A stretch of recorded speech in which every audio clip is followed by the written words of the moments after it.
choose and walk among the groups of two. It's not ideal, it's just how we feel. It's a shame we're easily amused. The only cure for this forward motion is to make emotion fly away.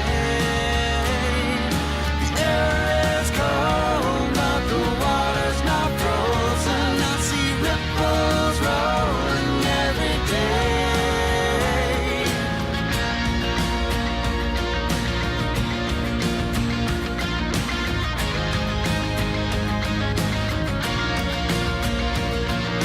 Cast a stone and hit a hardcore view.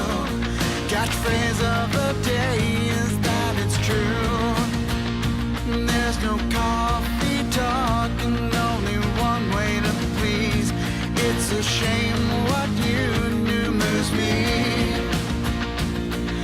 The only cure for this forward motion is to make emotion fly away.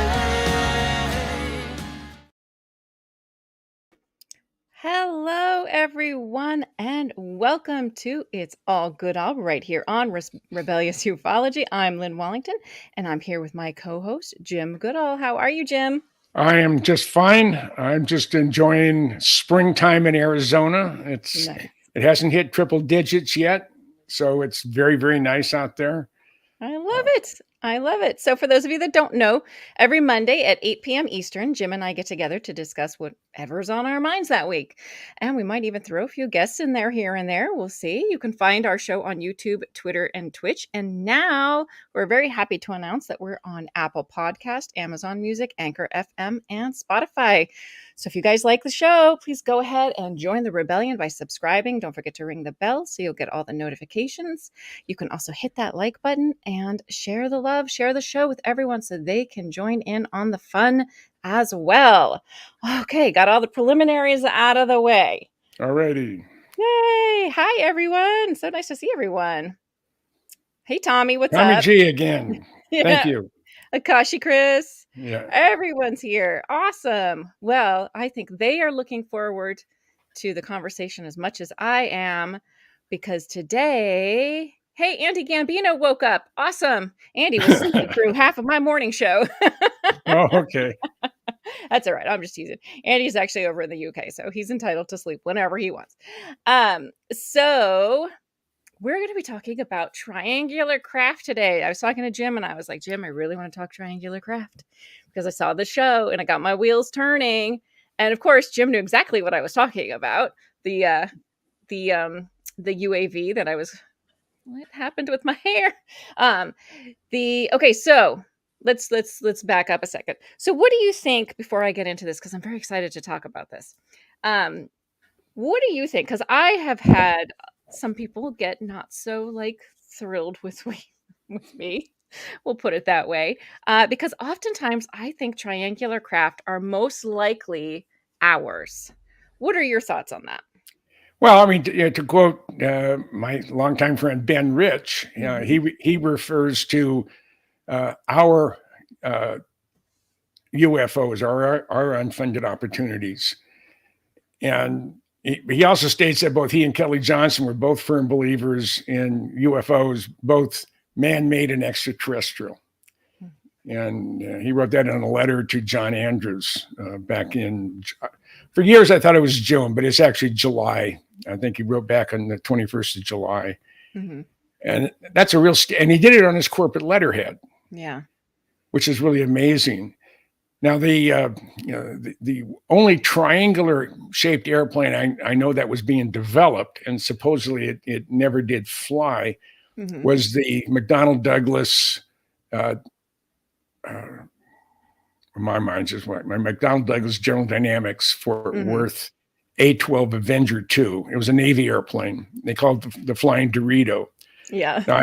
Now I've sat in the cockpit of the mock-up when it was still at General Dynamics there in Fort Worth. And they had several versions. They had tandem and they had side by side. The airplane was 100% composite apparently there are a lot of problems associated with the dynamics, not so much flying the airplane or operating, but landing, taking off and landing on an aircraft carrier, which you land very, very short, under 400 feet. Yeah. So you're coming in at 180 miles an hour. You catch the third wire, and hopefully you catch it, and you stop just before you fall off the end of the aircraft carrier. But one of the problems with a conventionally fueled aircraft is that when you come to a rapid stop, if you have a lot of fuel on board and it's a composite airplane, the composites are good in a lot of areas, but I don't think they're really good in shear. Now, I may be wrong, but I know that was one of the major problems they were talking about is if you have this huge, I mean, it's a very, very deep fuel tanks, and you come in and you slam to a stop in a couple hundred feet, just the dynamics of that fluid, going forward. Yeah. And I'm sure they ran it through on in simulation, and also just components in a rocket sled, just to see what the dynamics were. And they were having a nightmare. And they asked Lockheed, would you come and take a look at this and help us out? And Ben was the president at the time, and he took a look at what they were doing, and he said, well, there's nothing I say is going to help you, because the overall layout of the airplane, the structure of the internal workings has already been nailed down, and to change it now would require a tremendous amount of rework and re-engineering. And he said, it's not going to be a successful airplane because of as it pertains to fluid dynamics, as it the movement of the fuel throughout the airplane on primarily on landing, but also on takeoff. I'm not a Navy guy. I'm a retired Air Force, Air National Guard senior NCO. But I have landed on an aircraft carrier, and I've catapulted off an aircraft carrier. So I was actually with one trap and one shot off of a catapult. I have one to my name, but that qualifies me to join tailhook. Nice. I was for about 10 years, and then I just sort of fell by the wayside. Yeah. But I'm almost tempted to rejoin them, because it is an incredible group of people. Yeah. And my last couple books have really focused on the Navy, not on the surface, but under the water. So I actually have, by the time I get my Ohio boat book finished, I will have had published 4 major works on nuclear-powered U.S. Navy submarines. Wow, that's impressive. Yeah, and I mean, I've requested a ride in one from Bremerton, Washington, when a Virginia-class sub leaves overhaul or refit on its and going back to Pearl Harbor. I want to be on that sub, and I want to write a story as viewed by a non-bubblehead, as they call themselves. And what is the daily routine on a nuclear-powered fast attack submarine? Yeah. Now, I've been on 20 different subs. I've been to 400 feet deep in a ballistic missile submarine. And I went through, anybody who's seen the movie Crimson Tide, as Denzel Washington and Gene Hackman are going through the Straits of Juan de Fuca. I did the same thing. Wow. And I was on the Henry Jackson. I was up on the top of the sail as we're going through the Straits of Juan de Fuca. And I looked behind me, knowing that plus or minus 10 or 20, we have 100 hydrogen bombs on that sub. Because they were going out and they were going to do some angles and dangles. Enzo wants to know how long is the voyage? I think it's 8 days. Yeah, and they go through all their routines, which means they will go down to test depth. Yeah, which is usually, I think for Virginia class, we're looking at 1,200 feet. That doesn't mean they can't dive deeper, but that's where they certify 100% operational effectiveness at 1,200 feet. The Seawolf boats, the 3 Seawolf boats, are said to have a test depth of 2,000 feet. I don't know why they would want to go that deep, but yeah, I'm not a Navy admiral, so I may never know. Yeah. But it's just they're starting to allow female enlisted and officers on board, primarily the Ohio class, the Fleet Ballistic Missile Submarines, or the Arsenal boats. And those puppies are 560 feet long, Wow. 43-foot diameter hull, and they weigh submerged about 18,000 tons. Oh my gosh. And they're incredibly quiet. So I didn't know they weren't letting women on until recently, I guess. Within the last 10 years. Really? And they started off on the Ohio boats because of their physical size, and their initial cadre was going to be 6 women, 6 female, probably a commander, and then a bunch of lieutenant JGs or lieutenants below them, with a total of 6. Because that's the officer. One of the officer areas for billeting has 6 bunks, so that works out perfectly. Now they're talking about possibly. Okay, I was just reading Enzio's thing. Oh, yeah. Yeah, they're on the newest Virginia class. They're going through and they're putting in segregated head bathroom and shower. It'll probably be 1 toilet, maybe 2, 1 sink, maybe 2, and then 1 shower. And what's going to be fun for the ladies, I mean, guys can go week, 2 weeks, even longer without saying, well, gee, I should wash my body down, but no one else is washing it down, so I'm just going to stink. But I think women may have a harder problem with that. And you never know. I don't know. I'm not. Yeah, I'm not going to make any comment on that. But it's. I mean, there's places for integration, and there's places. I know I'm gonna get trashed by some women libs out there, but there's some things that really just leave it to a guy. When you're confined in a metal tube that's 33 feet in diameter, and you probably have 200 feet of sub that you can roam around in, or maybe 150 feet, because about half the sub is reactor, maneuvering room, and engine room. And that goes for all the nuclear-powered subs. So you don't have a lot of space. There's no privacy. Yeah. I mean, the only privacy you have is if you're sitting on a throne somewhere. Yeah.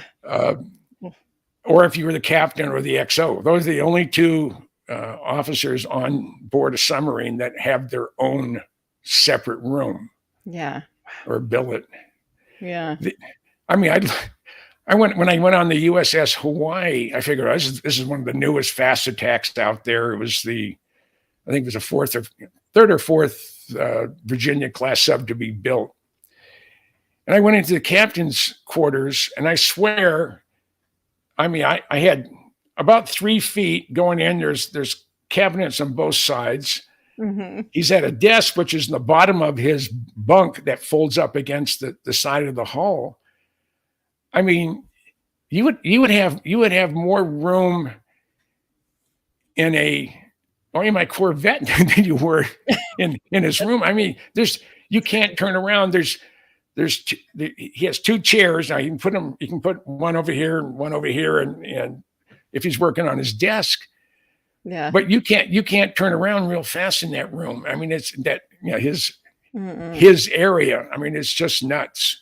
But the guys on submarines, they have no problem recruiting them. They have no problem keeping them. Really? Yeah. I have no desire whatsoever to be on a sub. None. I mean, if there are women who want to be there with the stinky dudes and no privacy, more power to them. But I would have no desire. After a while, you become nose blind. You don't smell it. Yeah. I had to pick up a car from a guy that was getting fired back. This was back 1,000 years ago, and he was in Nebraska, just south of Omaha, and he was downwind from a stockyard or slaughterhouse. I drove up, and my eyes are watering. It's so bad. I said, Joe, doesn't this bother you? He said, after a while, you don't even smell it. So when they come off on a long patrol, and I think the longest underwater patrol, they did stop for some food, was like 140 days. And most of the time they're in a combat status, which means you're going silent. So you're not going to run the shower. Oh, wow. And ladies who want to go in and take a nice warm shower or whatever, you go in there, you wet yourself down, turn the water off, lather yourself up, then you turn the water on, and you're out. Yeah. Now, a typical submarine can make about 12,000 gallons of fresh water a day, but the reactor gets priority. Well, as it should. That gets priority to everything. And then secondary is drinking water. One of the very, very last thing on the list would be showers. Yeah, that makes sense. Yeah, that definitely makes sense. But it's always just amazed me the dedication. I mean, I'm very, very proud of the men and women in our military. I had 27 years total time. Yeah, but it takes a real special person to say, hey, I'm gonna go into a steel tube that's 377 feet or 560 feet, and I'm going to be underwater, not breathing real air for the next 80 days. Wow. And it's it's a frame of mind and a mindset that is hard to even justify in your brain if you're not of that type of thinking. So yeah, I can't imagine. I mean, just the claustrophobia alone, it sounds horrible to me. But yeah, no desire for that. On the Virginia class, the Seawolf, not Seawolf class, the Seawolf class as well. But there's only 2 of those that are operational. The third one is the Spook boat. That's the Jimmy Carter.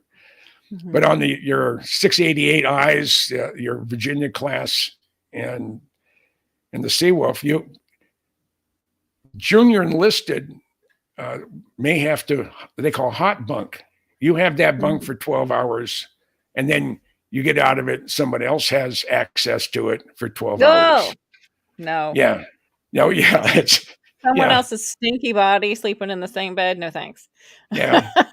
And they want David wanted to know why they stay underwater so long. Yeah. Well, if you're underwater, no one knows where you're at. There's only 3 people on a submarine, whether it's a fast attack or it's a ballistic missile or an arsenal boat. There's only 3 people who know where you're at. That's the captain, the executive officer, also called the XO, and the navigator. Nobody else in the world knows where they're at.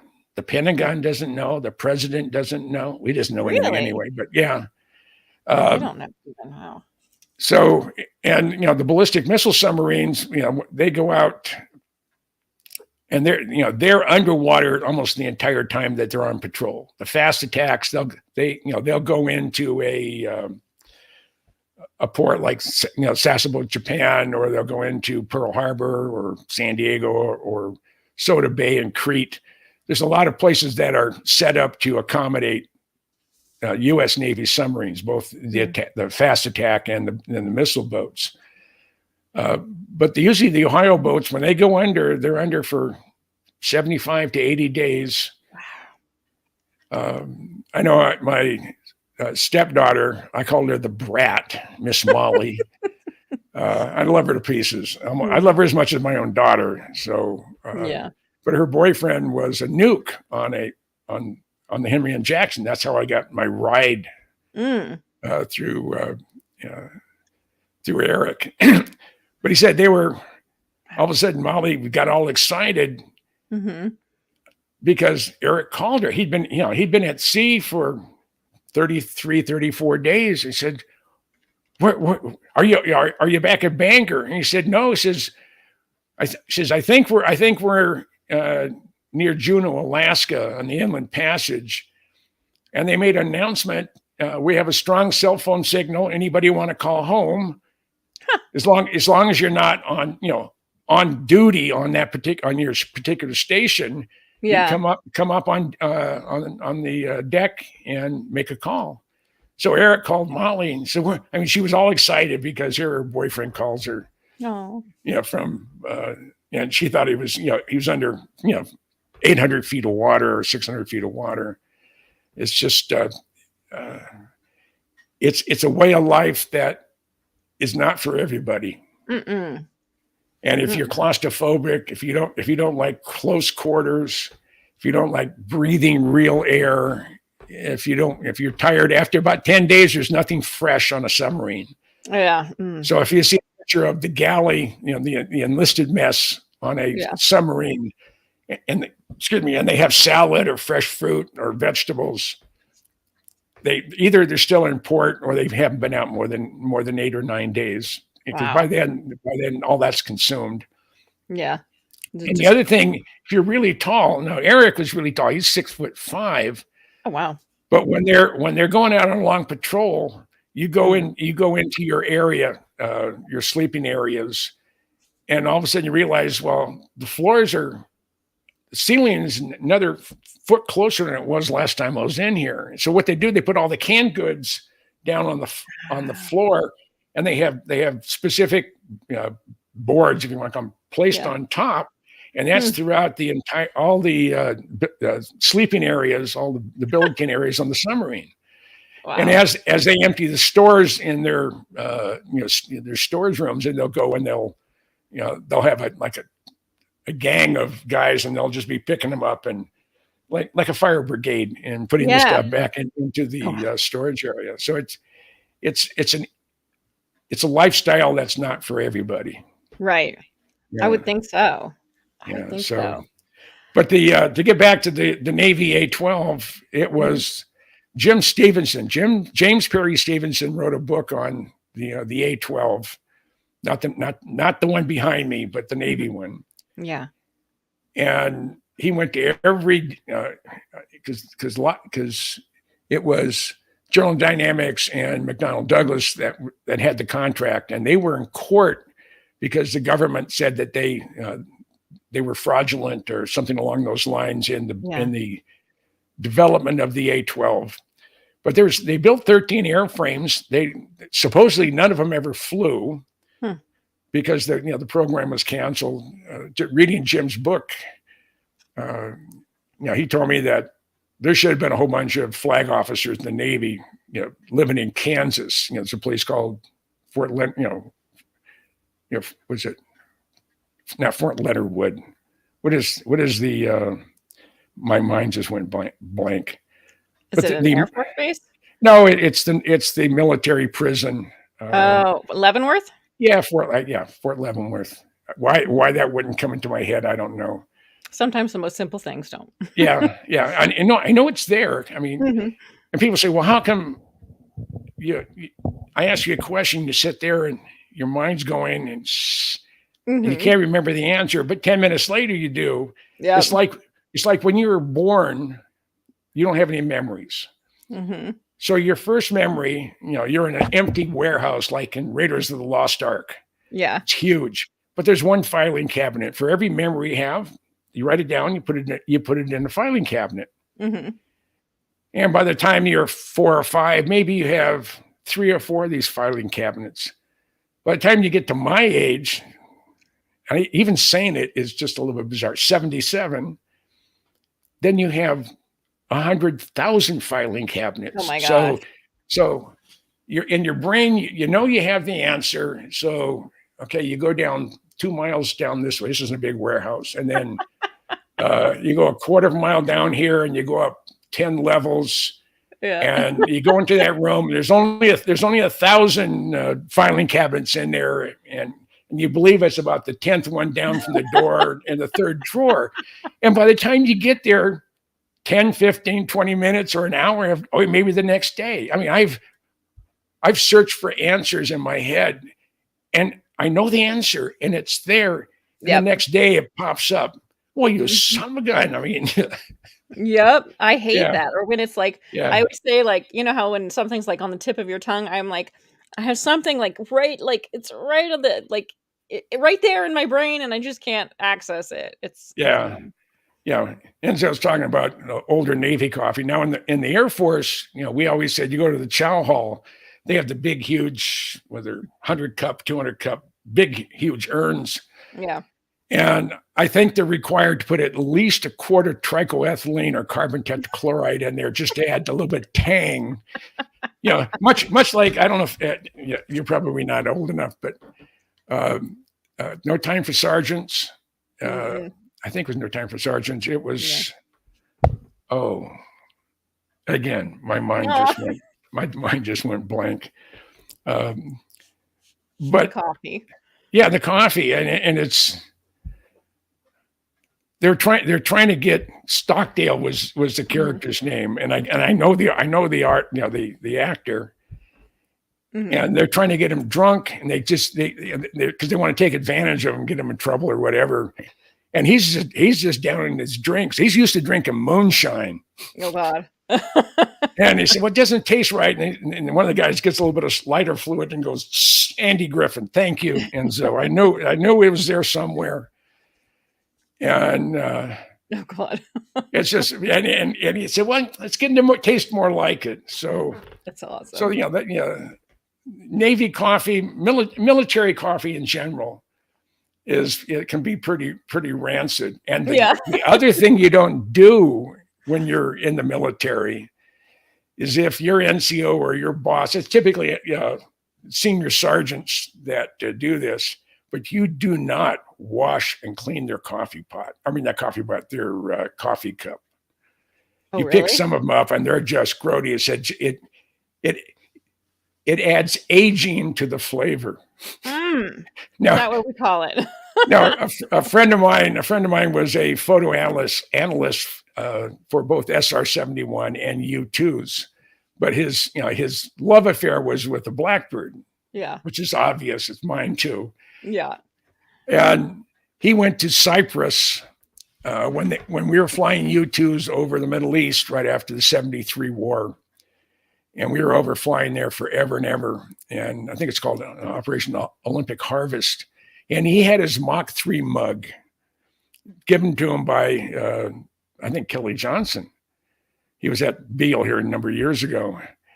And he went to Athens for 4 days, R&R.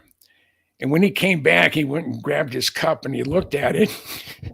And the guys had filled it up with sheep droppings, crammed it in there, and then microwaved it for 40 minutes. This thing is, almost diamond hard. And he tried chipping it out, and he finally said, "Heck with it." He just threw the cup away. Chipping it out. Oh my God. So there was always a funny thing between both the Dragon Lady, the gliders, and the Mach 3 guys, as they called it. Some of them called it. That's amazing. So military coffee can be pretty rancid. That's for sure. I think the moment the sheep droppings got involved, I'd be like, toss it. Yeah. I'm not trying to clean that out. He tried to clean it out. I mean, I have the one I got from Ben Rich. Yeah. And I got a lot of stuff from him. I got that airplane behind me it's over here. Oh, really? Because of Ben Rich. Nice. He called me. Now, we talked once a quarter for about 25 years, and he called me in August of '89, and he said, "Jim, the Blackbirds aren't going to make it through Congress." And I said, "I have that from the horse's mouth." I said, "Yes, okay." He said, "But if anybody could scrounge one for a museum, it's you."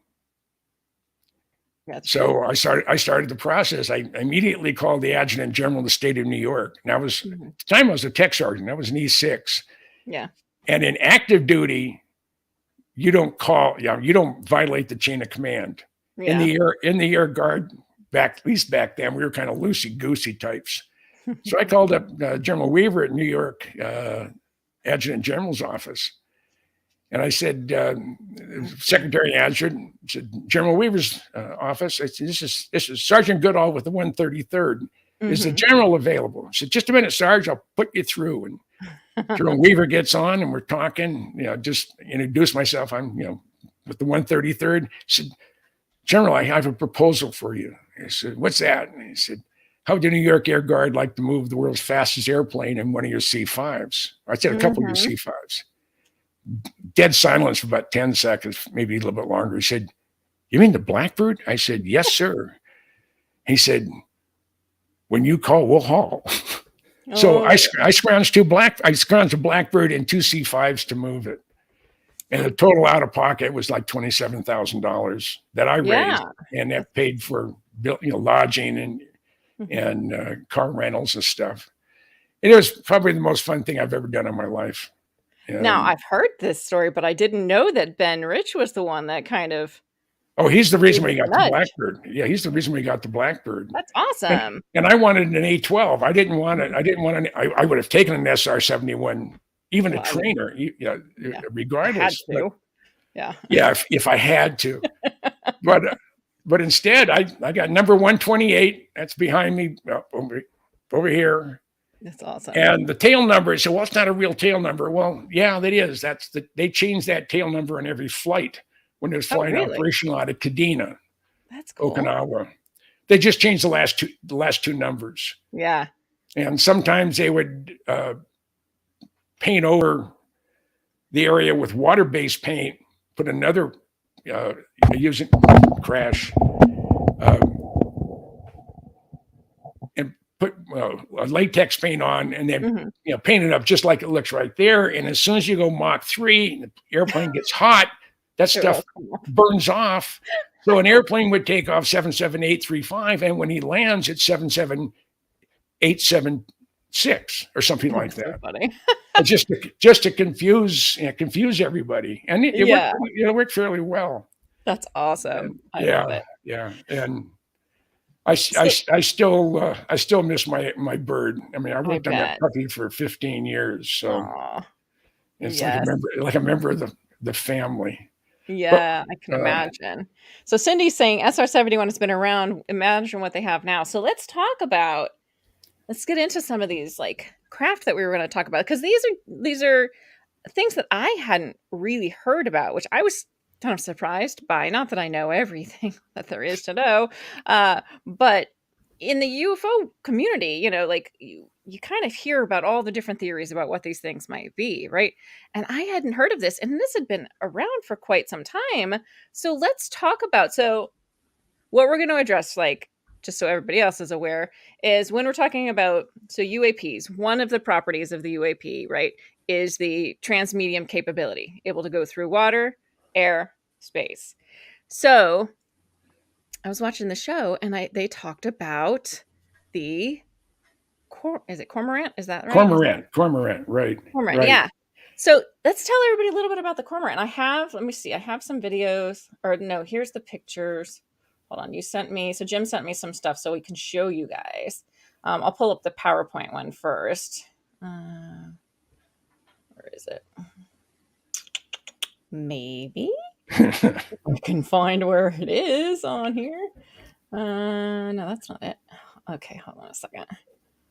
Do I need to have it open? Maybe that's the problem. I know, Steve. I'm sorry. Steve is just not happy with me. Here we go. Okay. So this is now, is this from your book? Yeah. Or is this, yeah. Okay. And what it was and what it is, they didn't build an operational one, but they built one that represented an operational craft. Be this here, I'm assuming. In the corner. If you look at the bottom left-hand corner of down here of the main part right there, you'll see a drawing. Of, it looks like a ballistic missile submarine. It's an Ohio class boat, and this cormorant will fold up and go into the launch tube, and I think the tube is 7 feet, 7 foot diameter. And they have a special rig that will bring it up out of the water. I mean, out of the submarine, it just releases it. It floats to the surface. So you could be at almost any reasonable depth. I wouldn't do it at 400 feet, but it could be at 100 feet deep, and it won't affect the cormorant. It is titanium, and in the voids where they don't have fuel or anything, they filled it with a extremely high density but very, very light foam. Mm-hmm. This is to keep it from being crushed from ocean depths. And what happens, they release it, it goes up and it plops up to the surface of the ocean, or the bottom. Yeah, it'd have to be the ocean. Mm-hmm. But it just sits there for a while, and the submarine is gone. Oh, here we go. And a few minutes, maybe an hour later, maybe a day later, Mm-hmm. this thing is rocket propelled. There's a procedure for it to take off out of the sub. Mm-hmm. And the two photos up here just show how the wing folds up, and it's almost like an origami, and if you saw that flying, you would probably think the Vulcans are after us. Okay, this is where you see the wing folding, and it folds up almost into a ball. Oh, I see. Yeah, that's crazy. And it goes up to the surface. Mm-hmm. It's just there, and then it's rocket powered up to where it wants, to go on its operational mission. And it's usually flies in 15, 20, 30 minutes. Mm-hmm. Goes out. If it's taking photographs, or if it's dropping something like a bomb, or maybe some type of sensor to pick up troop movements or whatever. I mean, use it for a lot of reasons. Then it comes back to the ocean. It parachutes into the ocean, so you don't have an impact type crash. Yeah. And it just sits there. And then maybe 6 or 10 hours later, the submarine will come back. It knows where the cormorant is. It sends up a little ROV remote thing. It attaches to the cormorant, and it pulls it back down into the submarine, and off they go. And it's only one-time use. Then it has to be refueled, and if there's armament on it or there's sensors on it, those get checked out. But it's used once and then put back in the tube. And then now one of the things they could do is they're starting to cut metal on the replacement for the Ohio boats, which are the 560-foot, 18,000-ton submerged deterrent that we have, at least one in the Pacific and one in the Atlantic, 24 hours a day, 7 days a week. Yeah. And when they're on patrol, like I say, no one knows where they're at. And typically they'll be at 400 feet. And then their area of responsibility is probably 150,000 square miles, maybe more. And they go on a grid pattern. They just go this way, and then they go this way, and then they go this way. And several times a day, they'll stop over specific plates, specific points on the ocean floor that they know precisely where they're at. And they go over, they hover over it, and they update their INS gyros. That's so cool. Every time you update your gyros, you're reducing your error rate down significantly. So by the end of the patrol, you can hit within about 10 feet with a hydrogen bomb. And wow, that's crazy. Ange wants to know what size they would be. Well, they're if you go to my first page, the first page on that. Yeah, let me pull that back up again. Hold on a second. And the one that has the data plate. Oh, okay. Let me see if I can I can remember it, but I much rather make sure I don't screw it up. Let's see. Wingspan 7 foot. That's when it's compacted. Yeah. Wings folded. That's with wings folded. 17 feet. Yeah. Across. Yeah. And you have the weights in there too, in the length. Let me see. So the weight 4,000 pounds. Is that right?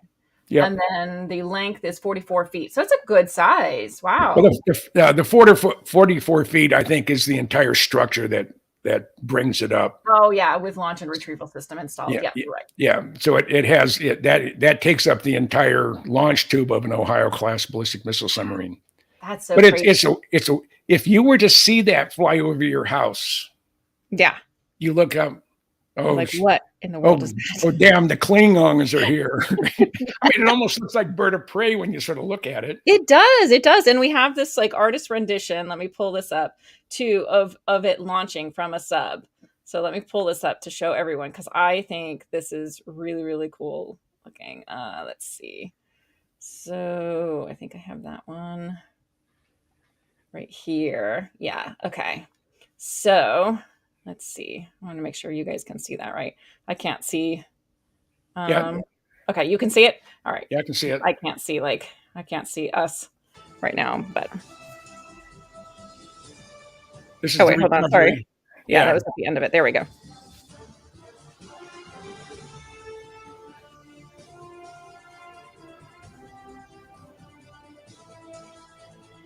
I mean, it flies over the area. It takes photographs or gathers information. It parachutes into the ocean, and it just floats there until they go to retrieve it. That's so cool. That's just a really cool. Yeah, and they moved forward with it for a bit, and then I think they had other priorities that needed the funding. So that program, I don't know if it was canceled completely or if it was just put on the shelf until either technology caught up with it to make it more reliable, or longer endurance. Yeah. But it's an interesting concept. Right. And we should mention this was in 2006? Yeah. So this was a while ago. So I can only imagine the tech they have now. Well, I was surprised when I did my book, 75 years of the Lockheed Skunk Works. Mm-hmm. I covered 43 programs, and that was one of them. And I'd heard something called Cormorant, but it didn't. It wasn't a cool looking airplane. It didn't go Mach 3 at 85, 90,000 feet. So I didn't worry about it. But when I started working on the book, it came across that is just such a unique concept. Yeah. And that's what the Lockheed Skunk Works is famous for, is taking an idea. And I don't know how loud it was. It's a turbofan, so it's probably not as loud as an F-35, that's for sure. Yeah. But it's a concept that maybe they're waiting. I don't know. There's programs that have come to an end and been canceled that make absolutely no sense whatsoever. Unless they just went black. Or they were black to begin with, and then when they the chops up. Yeah, Sonny's here. And I'll see Sonny here in about 2 weeks. That's awesome. Yeah, because it's the Monday after we're in Vegas. I'm gonna be there, and then I'm giving a presentation at Beale Air Force Base on that thing right behind me, the Blackbird. And my thought was, well, that was the home of the Blackbird for 25 years when it was operational. I said, and they don't know about the Blackbird, and then I realized it's been 32 years since it was a Blackbird at Beale. So anybody who came in, put in their 25 years and gone, they have never seen a Blackbird fly. True. When I gave Jeff Babion, who just retired April 1st as the head of the Skunk Works, when I sent him my Blackbird book, and I got an email back from him almost immediately. He said, "You probably didn't know that Blackbird was my favorite airplane in the whole wide world." He said, "But I've never seen one until I came to Palmdale," because he was in Fort Worth. He was he was in charge of the F-35 program before he came to the Skunk Works. And he said, "Yeah." I said, when was the first time you saw your first Blackbird?" I said, "I can tell you the time, the place, and the location." It was 3:15 in the afternoon on the ramp taxiway from the Northrop hangar at Edwards Air Force Base on March 10th, 1964. I was 18 years old, and I saw something that Buck Rogers would fly. And it's affected me my entire life. They're beautiful. Yeah, yeah. Beautiful. And So Raul has a question, or not really a question, but I'm trying to remember what this plan looked like. He said in the movie The Terminator, they had HK aerial hunter killer planes. Guess what? Those are real. A guy on BitChute said he'd seen them. Do you know anything about this? no, but they've made such incredible advances on unmanned aircraft and what they're able to do. Yeah, one of the more frightening aspects of this technology as it pertains to drones and then facial recognition, they could have, let's say, a C-130 transport, tactical transport. They're not that big. They can land anywhere. So they've loaded up a pallet of maybe it's 5,000 drones. I mean, they're this big. Yeah. They have 1 or 2 kill shots in there, either a rifle round, more than likely a rifle round. It could be a handgun round. Mm-hmm. And they use facial recognition. And they all communicate together. So they go out the C-130 goes over an area. Let's say the Russians have this technology. They go over Kiev, and they have all the power structure of Ukraine's photographs and all their the biometrics stored in the computer that is telling this particular drone, okay, here's Zelensky's face. Yeah. You need to go find him. They know about where he's at. So they swarm down. His security detail knocks out a dozen of these things. But as long as he's still alive, they're just going to keep on coming. I mean, it's no way. You could probably blast them out of the sky with radio frequency. You just fry them, with you crank up the gain on your transmitting antenna on your radar and just start scanning the skies if they're coming towards you. But that's a frightening scenario because you could take this one out, but the artificial intelligence knows you haven't taken out the target, so that's transferred to the closest one to your target. Now he's coming after. Okay, you shoot that one down. Another one. I mean, it just keeps on coming. It's relentless. Wow. And there's remember what I'm trying to remember what the name of it was. It was a TV program. It was this year or last year. We show basically the same thing. Someone's going into a secure building because they heard what was going on, and all of a sudden these drones come out and they're killing people. I mean, it's just, and that's sort of science fiction, but it's been proven that that Jules Verne, most everything he wrote about back over 100 years ago have come to pass. Yeah. So Zero Cool says, I think Area 51 has those unmanned drone vehicles that drive around and patrol for drones like that. Well, the vehicles are usually manned. I mean, I've seen enough of them. I saw them just last October, and it's just it's frightening because they can put your image in one of those drones, and it could be linked up to 1,000 drones or 10,000 drones, and they're scattered all over the country. So no matter where you're at, they could find you if that's what they wanted to do. It's really wow.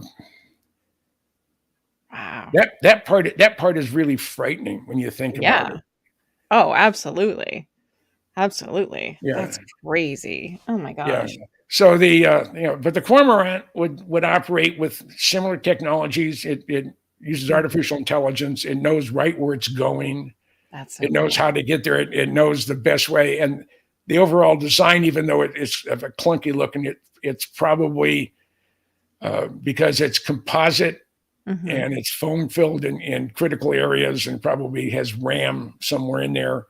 And it flies very low, or it can fly very low and very small. I mean, at 17-foot wingspan, and the wingspan's longer than more than the the tail to the nose. It's probably 8 or 10 feet. So you have a very, very small aircraft with probably a very, very small radar cross section. So it's going to be air defense is not going to be able to pick it up. Oh, okay. And it's quiet. It's small. It's going to be it's going to be maneuvering at fairly low altitude. Yeah. It has terrain mapping algorithms in it, so it knows precisely where it's going. Plus, it's probably GPS guided. I mean, the ability to hit things from the other side of the planet and come within a foot or two is pretty amazing. It really is. And even though the cormorant didn't become operational and they never flight tested an exact example, I believe it's a proof of concept, and there's probably something that's operational right now that can do that. Now, when I was on the USS Connecticut, that's one of 3 Seawolf subs. That's the one that hit the seamound here a couple months ago. Yeah. And that is that and its sister ship, the Seawolf, are 2 of the most deadly submarines in the ocean today. Wow. When they go out and patrol, they carry 50 Mark 48 torpedoes. They're ultra quiet.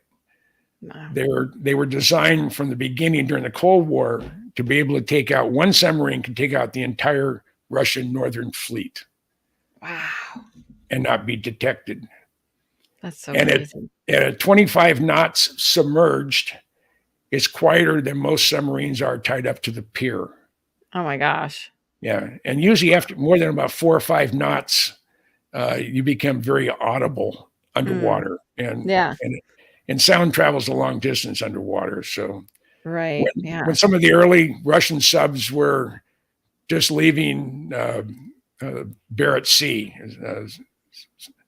in the northwestern corner of Russia.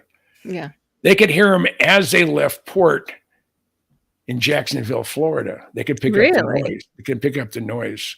Wow. Yeah. They said the older Russian subs were incredibly noisy. It'd be like someone going through banging pans, with a wooden spoon. Oh my gosh. Is this the another great sub movie, The Hunt for Red October? Is this that era? That time frame? Yeah. Wow. That's so crazy. But there's things in there that are hooey, but it was still a good movie. I've seen that 3 or 4 times. Yeah, I liked it. Yeah, Nancy wants to know, are the Russian or Chinese counterparts in the same league? No, they've gotten good. I can't remember the Walker brothers, the Walker family, the dad and the son who gave secrets to the Soviet Union back in the day and gave them the technology to make their subs quieter, and really just they should have been executed on the spot when they were caught. It caused irreparable harm to our ability to keep America safe. So no, our submarines are incredibly quiet. Now, one thing, when it comes to the Russians, and it's been made very, very evident today, or in the last 4 weeks, is their equipment is crap. I mean, you have wheeled vehicles where they got all their tires from China that they crack and go flat. I mean, brand new looking armored personnel carriers on the side of the road with 8 flat tires or 10 flat tires, because they just they can't hold up. They've been doing everything on the cheap for the last, ever since the Berlin Wall came down and the breakup of the former Soviet Union. And the other thing you didn't take into consideration, I don't trust my government either, Cindy. So we're all in the same league there. Right.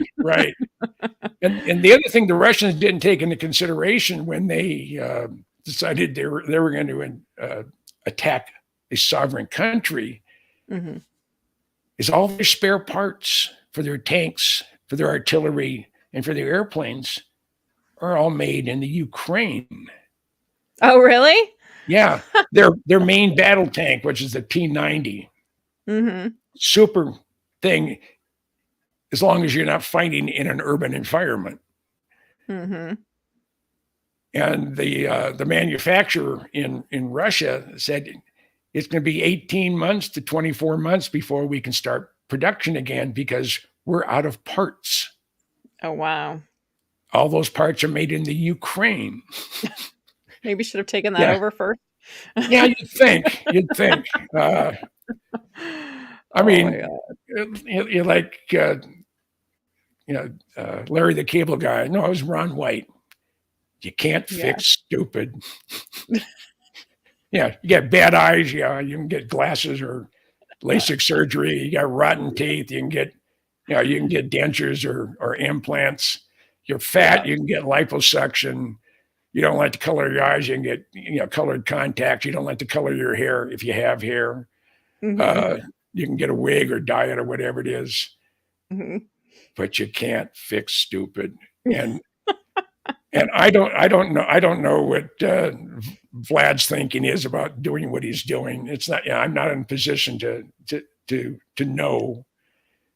But I think he bit off more than he can chew, and it was not a wise idea. And now the Chinese are great at parades, but they don't allow their pilots to fly. They don't put a lot of gas in their airplanes. They don't want them to defect.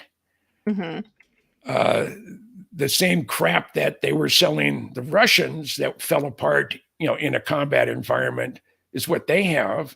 Yeah, the Russians were able to amass this huge force on the border of the Ukraine.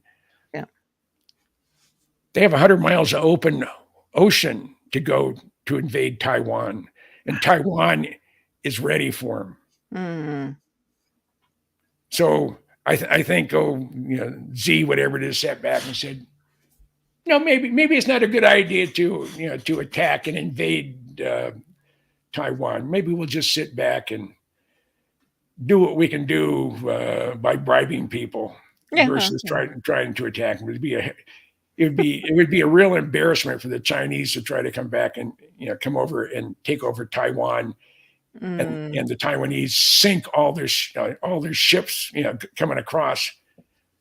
Yeah. I mean, you're vulnerable. They don't have the U.S. Marine Corps that specializes in assault landings on beaches. Yeah, we've done it in the Middle East. We've done it in the during World War II. We go all the way back to the Spanish-American War. The Marines are the first in and last out. They don't have those. Yeah, they have the Republican Guards or their special. I don't even know what a correct word would be, but it's your parade quality military, and that's what they have. They don't have a war quality military. Gotcha. Yeah. Yeah. So let's get back to the triangles. Those the triangles. Now, I think it had to be 2017 or thereabouts. My friend Steve Douglas, who's one of the original Dreamland interceptors. There were about a dozen of us back in the 90s that spent a lot of time in and around Area 51 and Tonopah and even Roswell. And he photographed a triangular shaped aircraft that was almost a perfect triangle, except for the trailing edge was a very, very small V. A straight edge is not good because you hit it and something will come straight back. And the name of stealth is, and there's 7 areas that are considered stealth. You have visible, you have infrared, you have audible, you have electronic emissions. There's a couple other ones that are in there that make you very, very visible. Yeah, we can eliminate most of them, but you're still going to see the airplane unless they've perfected active camouflage. Which they which is, Oh. well, you look with the new Samsung folding phones, either Mhm. fold this way or they fold this way. Oh, really? I haven't seen those. Yeah, That's I've cool. seen. I haven't seen them in person. I've seen them Yeah. advertised on the idiot box, Yeah. Yeah. and they've gotten to the point where their thin film capabilities Mm. could only be just. I mean, I'm talking about really really thin, Mhm. not much of a weight penalty.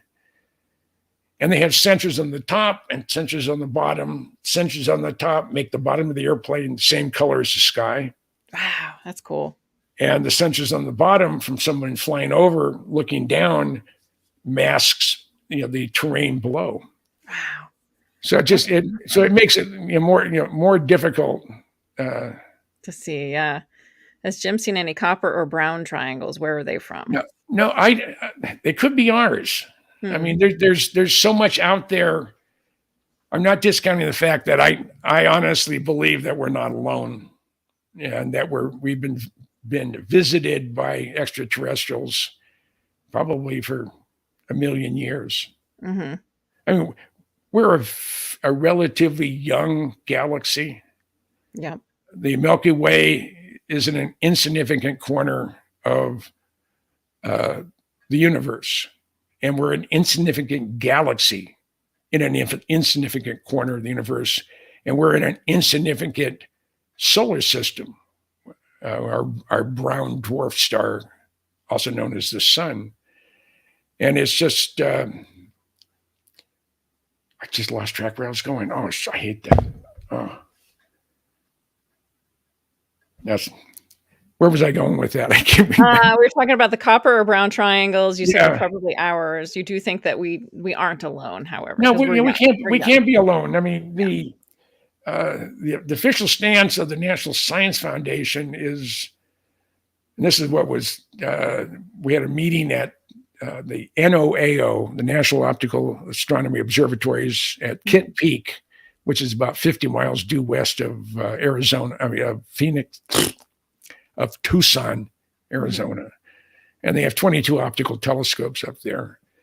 And just before I left being a docent, we had a talk where where the head of the National Science Foundation for Astronomy came in and gave us this talk, and it was all the astronomers at Kitt Peak, all of the technicians that maintain the telescopes, and all the docents. And we had pizza and beer and pop and stuff. And when the gentleman got up to speak, he said he had just returned from a worldwide conference of astronomers looking at exoplanets, planets outside of our solar system. Now, just Caltech, using our 2.1 meter telescope over the course of 5 years, cataloged 8,000 exoplanets in a very small part of our galaxy, not the universe, our galaxy. But the end result was that for every star in the universe, which is a number you can't cram into your head, but for every star in the universe, there's 1.5 planets. And out of that incredible number, they calculate, and this is using proven mathematical formulas for predicting the probability. They figure there's 2 billion, that's with a B, 2 billion Earth-like planets orbiting a similar sized brown dwarf star, such as our sun, in the inhabitable zone with liquid water. Yeah. And to quote Jodie Foster's character in the movie Contact, if we're the only ones, what a waste of space. Absolutely. Yeah. So, but based on what the letters that Ben Rich, wrote to John Andrews, what Ben told me just before he died when I was talking to him at USC Medical Center, we're not alone. Yeah. And he said we have things out in the desert that's 50 years beyond what you can comprehend. Yeah, that's crazy. And that if you see movies like Star Wars or Star Trek, we've been there, done that, or decided it wasn't worth the effort. It's so crazy. I mean, that really leaves the door wide open to anything you could imagine. And the fact that someone would think that, well, maybe UFOs are swamp gas or weather balloons. That that bunk is over with. I mean, they can't pull that, that garbage on us anymore. There's too many people with cell phones that have high resolution cameras.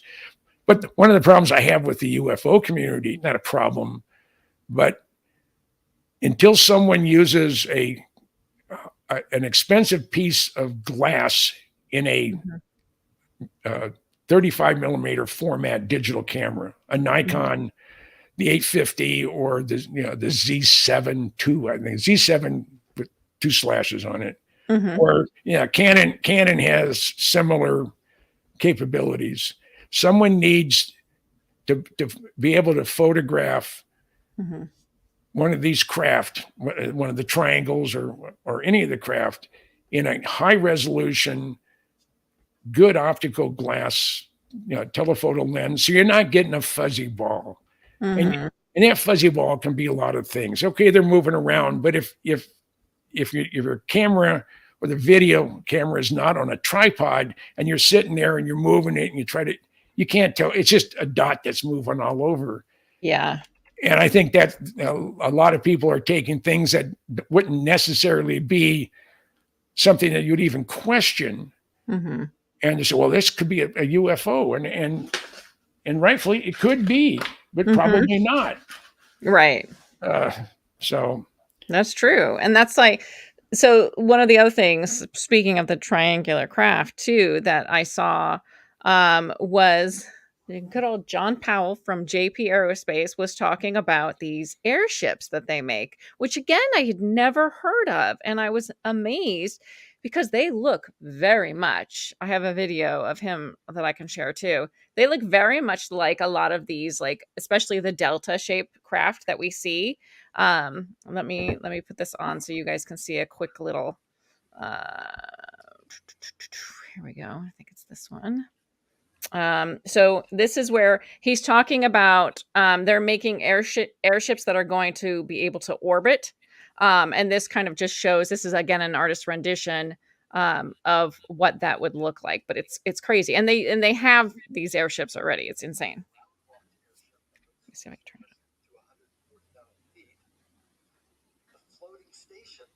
I can't hear him, but I'm gonna try to turn it up.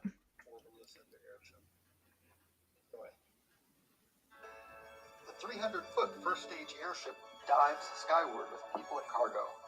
At 140,000 feet, docks with the dark sky station floating at the top of the atmosphere. People and payload are transferred to the 6,000-foot-long orbital ascender airship. The orbital airship undocks, then fires up the hybrid chemical electric engines, then slowly accelerates orbital velocity. I mean, there's been craft like that seen all over the planet. We won't really be going to the moon in this video. Yeah, exactly. That's what I was saying. Like, this stuff looks very familiar. This looks like, let's see. I think I have. Let me see if I still have the other one that I was looking at that he. But I don't see how that could go into orbit.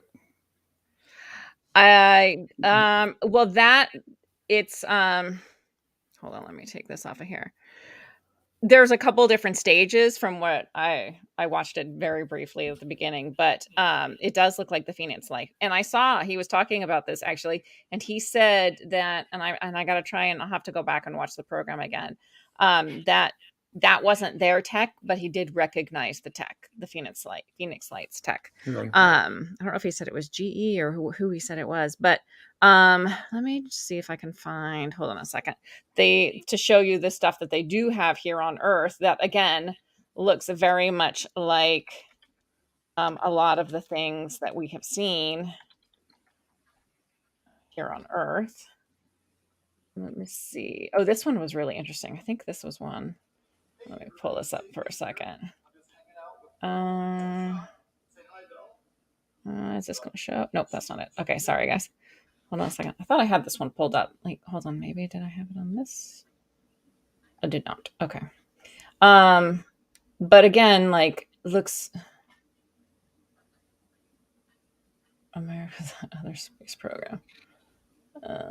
Okay, so hold on a second. So this. We won't have to watch the whole thing, but let me go back to us so I can share this. You know, it's amazing. We've been on the air for an hour and 10 minutes. It seems like it's only been about 10 minutes. I It's know. the time just flies. It I does. love it. I mean, it's interesting. Mm-hmm. Absolutely. Okay, here we go. So let me see if I can get this. So this is one of their high altitude airships. Are they going to show? It has legs. It does. Yeah, it has these like structures. But it's huge, and it's that same kind of like delta shape. Right. But they Now, walk inside some of these things. It's crazy. well, I mean, you look at the Graf Zeppelin. Mm-hmm. That was almost 1,000 feet long. Yeah. But you have a problem with something, a lighter than air craft. Mm-hmm. That only works if you're in an atmosphere. Right. Well, I think you'd have to put some sort of engine on it once you're out in space. I mean, Goodyear back when they were working on the original concept that brought us the Blackbird, before the A-12. But one of the concepts they had was an air inflatable Mach 3 airplane. Yeah. Oh, really? Gosh. And all Kelly Johnson did was just laugh about it. We said, because he said there's no way that they could make it rigid enough to withstand the moving through the air, just even at 85 or 90,000 feet, where you have just not part of 1% of the atmosphere. Mm-hmm. Now, I was told for a long time it was 0.4% of the atmosphere at 85,000 feet. Mm-hmm. I had someone correct me. So, oh no, it's more than that, but it's less than 1% of the atmosphere. So you don't have, you're gonna run into resistance even with that little. Yeah. And to get into space, you're going to need rocket powered. Yeah, or I think ion you powered definitely propulsion would have to have system. some sort of a vehicle that would transport it and then release it once you got there. Enzo says, wonder why it's in that V shape. What he said is it's the most stable in like a bunch of different types of wind conditions. Basically, it's a very stable shape, and that makes a lot of sense. Yeah, that part does make a lot of sense. Yeah. Now, Lockheed, the Lockheed Skunk Works, built my first time I saw it, and I said, "Oh my gosh, they're actually building a stealth blimp." Oh, but they're lighter than air aircraft. The P-791. Okay. It has ducted fans on the sides and in the back and the front, and a gondola that's swappable, and it's upgradable. But if anybody wants to buy one, the P-791 is for sale. It's been deflated. It's been deflated. I think all the bags have been put on a pallet, so it's ready. Whoever has the money. Elon, you just bought part of Twitter. Maybe you should go get your stealth blimp. That's hilarious. How much is the stealth blimp going for? Do we know? No, I have no idea. It may be take it off our hands because we're paying rent on the hangar or whatever. Yeah.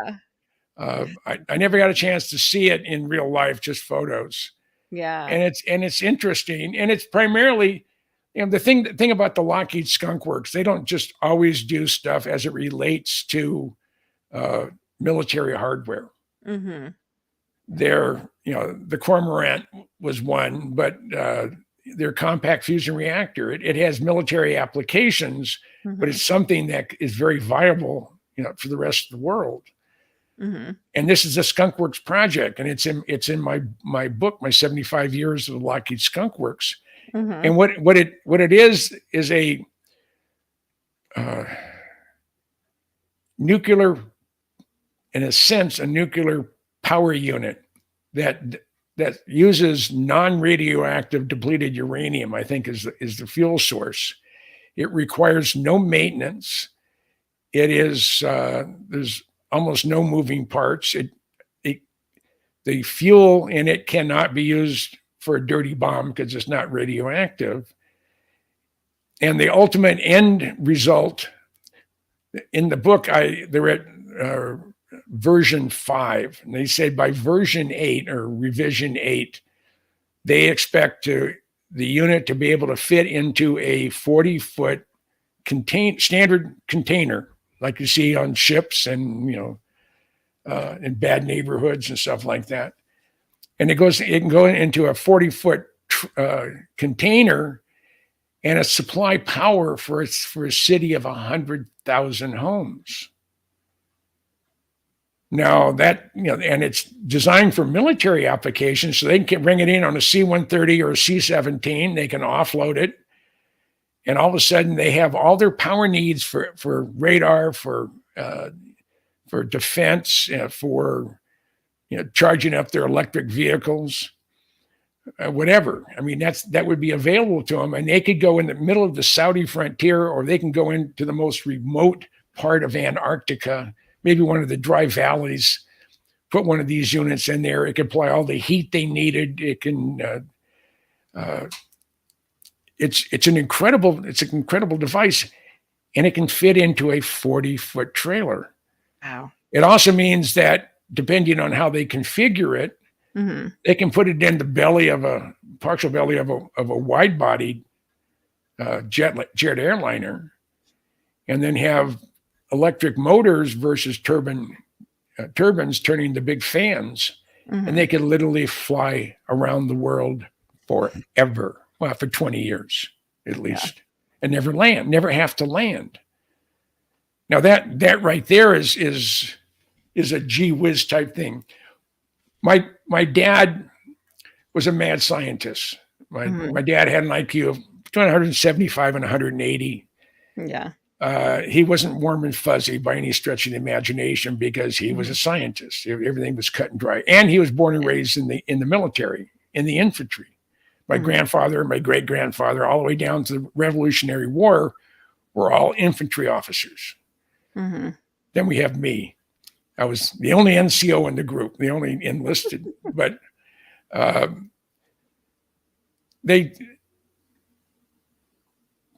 this thing is such, the compact fusion reactor is such an incredible piece of technology that if they can harness it, they can literally put a manned platform. So we say, well, how about women? Manned is for both sexes. It has been forever. Yeah. And I am so sick and tired of the political correctness as it pertains to gender issues. But that's me. I'm of old school. I was raised and went to school when they actually taught you how to do things, to think for yourself. And I'm blessed that my son is more conservative than I am, but that's another story. But they have the technology to literally go up there for years at a time.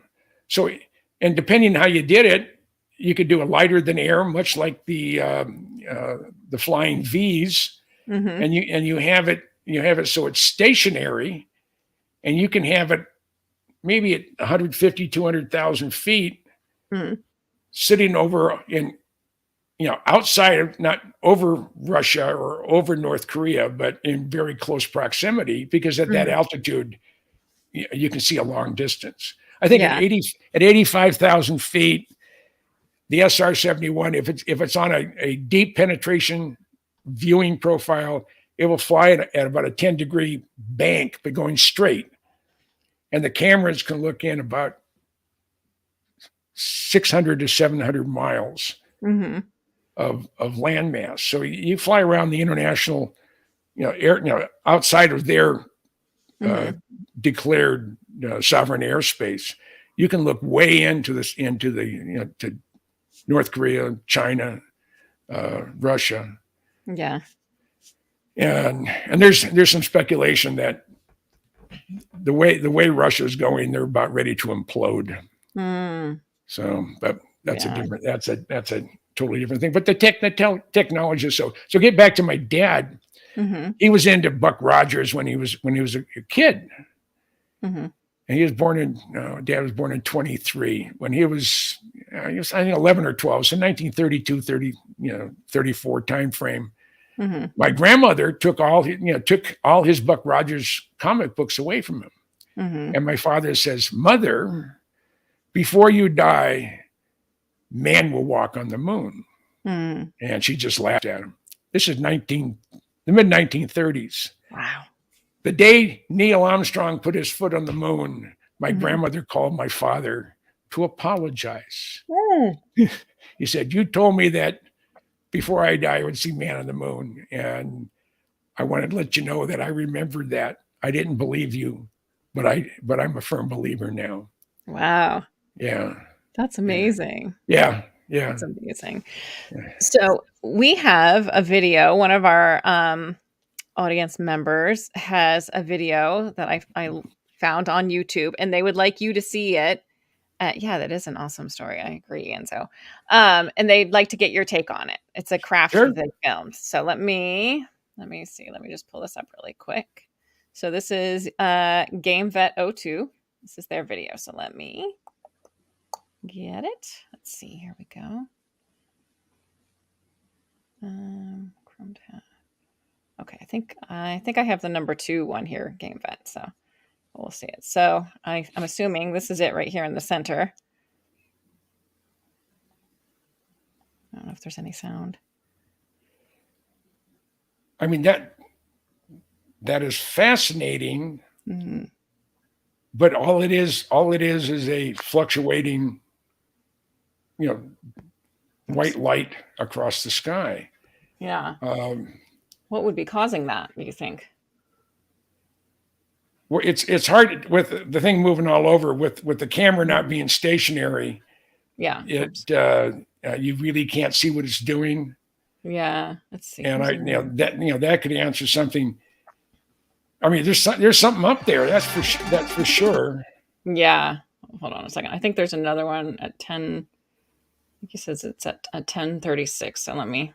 Stupid ads. Hold on.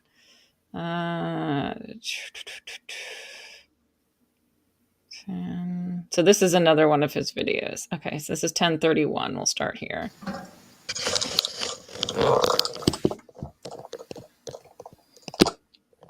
Oh, I see right here. Yeah, interesting.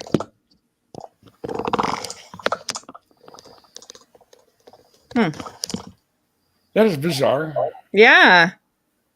It is strange.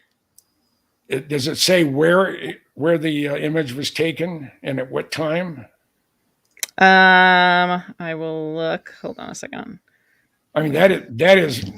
I mean, I can see the stars aren't moving, so this thing is moving through the sky. Yeah, and you can almost looks like the light is fluctuating, like almost different colors. It was looking before. Kind of hard to tell now, but interesting. Yeah, no, I could see a slight change in the density of the image, or the brightness of the image. And it does look like it's sort of oscillating back and forth near the back of it. Yeah, let me see if he says. Let me see if he said anything. All right, Game Vet, if you have any info you can give us, I will look. Yeah, you're very welcome. Let me look and see if it says anything, but we'll wait and see if he can give us any information. On May 16th, hold on, let me go back to it. Let me read what it says. This object had no sound as it flew past. It was a rectangle block with a solid white light on the bottom. Looking at the light, you could see small square windows running horizontal from within the light section. The top section was metallic, straight, and flat like a bus with no windows. It had black vertical lines between each section on the side paneling. It reminded me of an old steam engine with tiny square windows. It was very tall, and the windows were a quarter of the way from the bottom. No sound from a propulsion system. The object was also emitting steam or fog out of the top and sides of the craft. This caused the object to appear in a bubble or tic-tac shape from a distance. The psionics camera used in this video made it look like the light is purple. However, due to light conditions, this camera will change clouds and fog purple due to the IR spectrum. Okay. Interesting. Is there any way they can Cottage Grove, Minnesota. That's where I think that's where in Minnesota? Cottage Grove. Oh, Just the it's the front of Twin the bus. Cities. That's just south of downtown. I'm south of Minneapolis. I Yeah. spent 27 years of my life there. So, Oh. He says I, it's the same object as the other one, just a different camera. do they have the Interesting. ability to lighten it up or to zoom in and maybe with Photoshop or do some stuff? Try to enhance or even do go into a negative mode Mm-hmm. where it look like a negative. Sometimes you can get more detail out. Mm. When was it about a year and a half ago? There was something that was videotaped over Sholo, Arizona, the Sholo Pine Top area. It's called Rim Country. Mhm. It's about 6,500 feet, 7,000 feet, uh, northern Arizona, up near the Flagstaff part of the state, but Yeah. east. And Doc Skinner sent me the original link. I looked at it. I played with it with Photoshop to try to enhance it, lighten it, change the contrast, do false color. This thing was over a mile long, and it was shot up through the trees. But you could see lights. You could see. I mean, it was a bizarre looking craft, whatever it was. Yeah. And I have no explanation for it other than I don't think it could be ours because something that big, where in the hell would you put it? Yeah. About the only part of the world that you could hide something like that would be the middle of Australia Wow. or the middle of Antarctica. Wow. Well, you never know. Antarctica. He says it was recorded 2 different places in Canada with the same time as this recording. Oh, okay. So was this in addition to the one that you had? It was also seen in 2 different places in Canada. 9 days later, ESETI Ranch recorded the same object. Interesting. Hmm. Oh. Now, anytime I'm out and about, if I'm outside the cities where I don't have a lot of city lights or air traffic or whatever, Mhm. I always have my Nikon with me, and I Yeah. don't have a 600 millimeter. I have a very expensive 200 millimeter lens, Mhm. and I'm hoping that other people that have high quality, Mhm. professional grade cameras. I mean, there's nothing wrong with your iPhone. I mean, Mhm. I'm amazed at the quality that comes out of the phones today. The smartphones today, but it's really hard to beat a good piece of optical glass and a high resolution CCD, such as mine is at 24 megabytes. Mhm. Uh, the new ones are 45 DPIs, not megabytes, but DPIs. Mhm. Um, so someone needs to be lucky enough and have the camera ready with a good quality digital camera with a good long lens to be able to shoot these things. We need to get some non-fuzzy imagery, Yeah. and that's the hard part. I mean, the light, you can see it's pulsating. Mhm. I would love to see how they were able to blow it up to get the description that they described, and Yeah. if they've done that, if they would be willing to share it with you and share it with Yeah. us, so I can take a better look at it Yeah, and absolutely. try to do. So, yeah, this is what they're saying. The object looked like a freight train and it was dispersing a mist or fog around the whole craft. Now, would that happen? Like, would there be some sort of like, um, Cloaking device. yeah, you think? Could be. Dispersing a mist or Could be. fog around the whole craft. That's interesting. Now, did you only see that game vet? Did you see the fog and the mist only in the IR camera, or did you see it like with your own eyes as well? I'd be curious to know if that was it. Oh, Zero Cool says UFO Nellis Air Force Base Nevada test site. Okay, I'll see if I can find that one too. Everybody's gonna want you looking at all their UFO videos. Yeah. I find these fascinating though. Oh, I do too. I do too. And UFOs. Okay, let me look at that for a second, and I'll see while we're waiting for Game Vet to get back at us. UFOs Nellis Air Force Base. Okay, I'm trying to type fast. I have a broken finger, guys, so I'm trying to type as fast as I can. Air Force Base. Let's see. Wait, hold on. What did you say that it was? UFO Nellis Air Force Base, Nevada test site. Okay. You know, if something's shot around Nellis or anywhere north, in the Nevada test site, Mm-hmm. there's a good possibility that whatever that craft is man-made. Yeah. I mean, it's not 100% guarantee it's man-made, but more than likely it's man-made. They have way too many sensors and stuff. They a number of years ago during Red Flag, the commander of the 390th Electronic Warfare Squadron, they flew EF-111s. They call them Spark Varks. And one of the briefings is that when you head home, you do not cut corners and fly any airspace over the restricted area, period. Yeah. And he purposely cut the corner on his way out of the Nevada, of Area 51. Oh.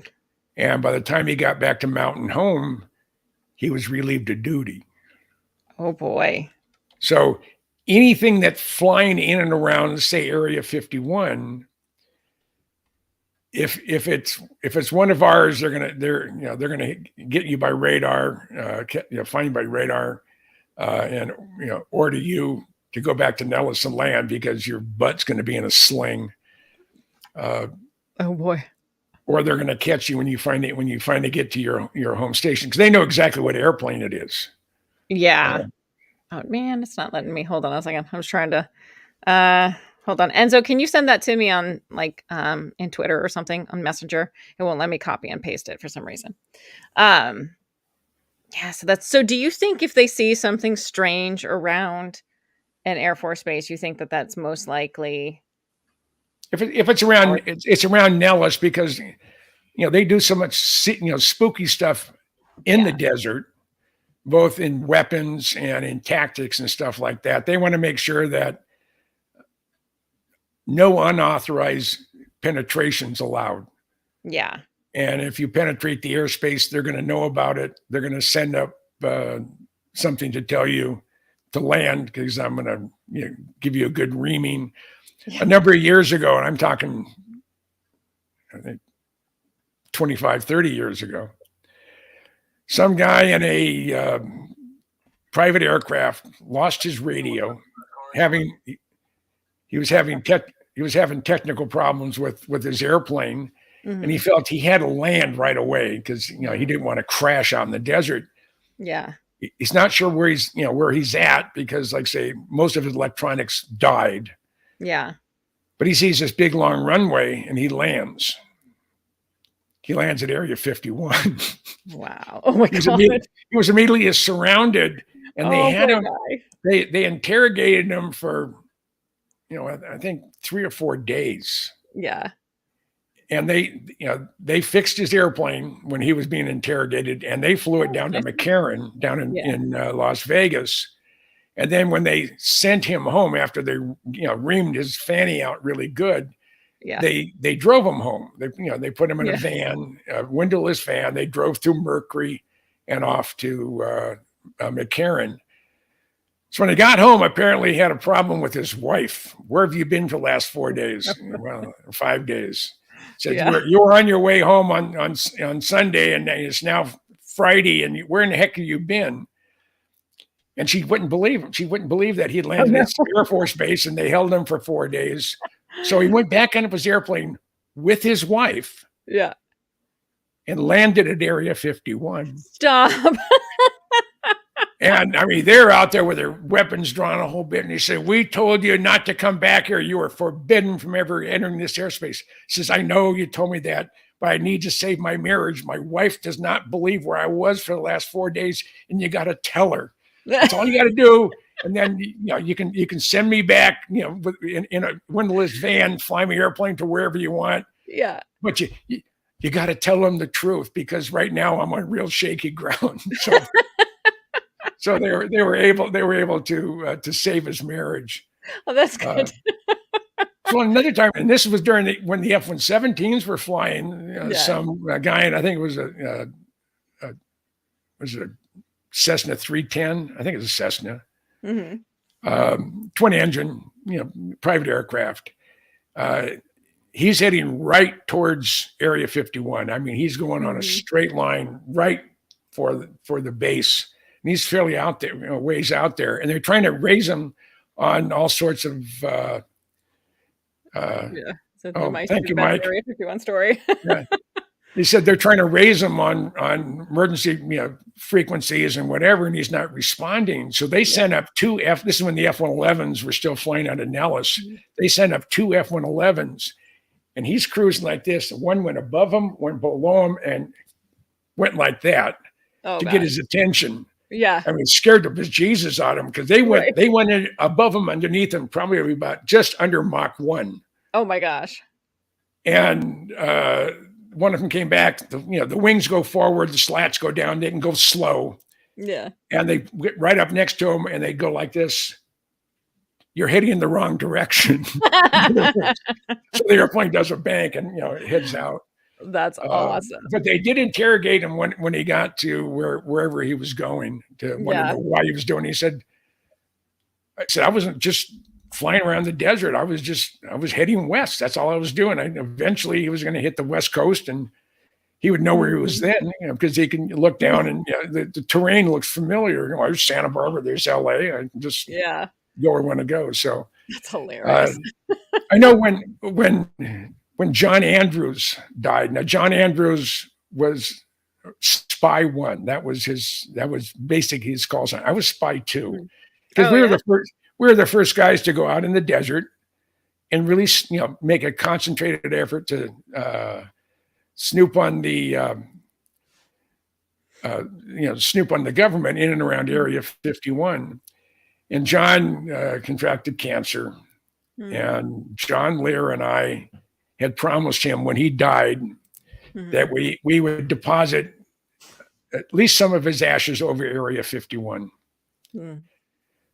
So it was a sad state of affairs. It was just, I had never seen John with messed up hair ever. I mean, we went out in the desert for 4 or 5 days, and he was always perfectly coiffed. And I went to see him at the hospital in the San Diego area, and it was the first time I'd ever seen him with messed up hair. And he was trying to feed himself. He also had a stroke in the process, and so. After his memorial service, Darlene, his wife, gave me half of his ashes, and she said, "I don't know how ethical this is, but John was my dearest friend, and and John Andrews and Darlene knew that both John Lear and I would do the job for John." Yeah. So this was on a Wednesday. We drove back up to Las Vegas, and the next day, we went over to to the executive terminal and rented a Bell Jet Ranger helicopter. Now, John was type-rated in that airplane or that helicopter, but he wanted the instructor pilot who he knew. So we took off from McCarran. We're heading due north, and if you're familiar with the area north of Las Vegas, heading towards Apex, there's a real sharp ridge line on, you can see it off of Interstate 15. And as we went over that, the helicopters, just buffeting all over the place. And I mean, I almost felt like we're going to be upside down eventually. Yeah. And we're out near Hash Springs, and Lear gets on the intercom and says, I got to pee right now. So we land the helicopter in the middle of nowhere. All three of us get out and we water the plants, get back in, and took off. And when we went over Hancock Summit, they knew we were coming. As soon as we were over Hancock Summit, I think it's a Beech 1900. It was they used them in the Air Guard for moving people around, VIPs around and stuff like that. Yeah. And it took off, and it was sort of tracking us, and we went over the summit heading towards Rachel, and then we headed due west, and you can see the boundary. You can see Area 51 where the fence is, because there's tire tracks because they run the perimeter on a regular basis. Yeah. And we get out there, we're at about 3,000 feet above the ground, and we're just hovering, and a real strong northern wind is coming, buffeting the helicopter, and we're all over the sky. And Lear gets on the radio, and he knows what frequency they monitor at Area 51. He said, "Dreamland, Dreamland. This is John Lear and Jim Goodall announcing that John Andrews is on final approach, a one-way 1-4 right." And with that, I opened the sliding thing, dumped his ashes out, and I just saw him go like that. I mean, they just went zoom, and he scattered all over Area 51. So he got his wish. I love it. I might want to do the same thing. At one time, we weren't sure how we were going to get his ashes there. We're thinking about putting it in a rocket and have it blow up right over Area 51. And they said, no, maybe they think they're being attacked with surface to surface missiles, and we're going to be strafed by A-10s. And that doesn't make for a good day. No, probably not. Yeah. That's awesome. And oh my gosh. Today's, this week has been a sort of a bizarre week. One of the pillars of the UFO community passed away, John Lear. And John and I were friends starting about 1973. Yeah. I was introduced to him by John Andrews from Testers. And because of John Lear, I met Bob Lazar. I get to know George Knapp. And I'm here today because of my involvement with John Lear. Wow. And he was a man of all seasons. He was a Renaissance man. His last probably 10 years, he suffered incredible pain. He was in 3 airplane crashes, 2 for sure, where he ended up breaking both feet, severely, crushing his feet. He was in the first one where he got some of the worst injury. He was going to school in Switzerland. He was doing some aerobatic flying for whomever, and he was going in a loop. And on the bottom of the loop, he miscalculated his distance, and he slams in. And let's say this is his foot, this is a rudder pedal, and his feet went like this. Literally, his toes reached his heel or thereabouts. So it just shattered all the bones on top of his feet. And he was teenager. Oh, gosh. Oh my gosh. Or his early 20s when that happened. And he had another crash that did basically the same thing. So he suffered incredible pain, just incredible pain. And when I saw him in 2015, every time I went to Vegas, I'd go over John, give John a visit. And I didn't think he was going to make it through the week. And that was in 2015. But I know Allie was involved, and I think his daughter Jacqueline was also involved. He was under such heavy medication for so many years because of living in excruciating pain all the time, that he was sleeping for 4 or 5 days in a row and be up for a couple hours and he just couldn't function. So finally, I think Allie got him off of prescription meds and went to natural, holistic type of medication. And it had an incredible positive effect. Oh, good. So, I saw him again in 2018 I think it's one of the photos I sent you where I'm leaning over his shoulder. Marilee took the picture. Of course, Marilee's not in the picture anymore. Yeah. And then I took Dale and a guy named Mike, who lives here in Tucson. I gave him we arrived in Kingman. We got Dale's 4-wheel drive white 4-door pickup truck, which sort of matches what the wackanet people drive out there in the desert. And we went out and I was showing them the back way up to Bald Mountain and the Groom Range. And we weren't out in that area more than 15 or 20 minutes. And we see the white pickup trucks, and they have new signs out there. And And then we went to the north fence line, and that's where I'm going to take everybody. And handsome Jim, There thank you you go. I very put that one much. up there for you. Yeah.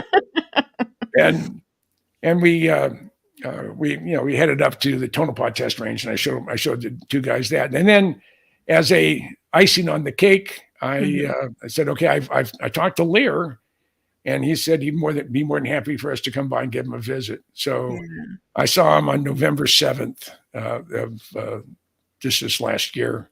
Oh. So it's only been about 4 or 5 months since I last saw him. Yeah. And I took a couple of pictures of him, but I can't share them because he just. I remember the vibrant, energetic, crazy ass SOB named John Lear. Yeah. He was a prankster, and he had. I mean, and you would think that, boy, he is pissed at you. I mean, I used his truck, and I got the Pavehawk helicopters near Area 51 came down on his vehicle, and because all the debris that's being thrown around, it knocked off some of his antennas. He had about 6 or 7 antennas on his roof of his truck. Yeah. To go along with his 10 TV monitors he had in his office or in his den. And I got back to his place, and he went out and saw it, and boy, he was pissed. He's, you son of a bitch. And I mean, and I thought, God, I really offended him. I didn't think I could offend him that bad. And then I saw the twinkle in his eye. I said, Lear, you son of a bitch. I said, you're not. I said, I'm pulling your leg. So, and he was like, and I'm going to miss that. And he was, like I say, I'm here right now. What I'm doing today in this interesting community of UFO types and things that go bump in the night types. I probably would not have. I would always have interest in it, but I wouldn't be to where I am today without him. Yeah.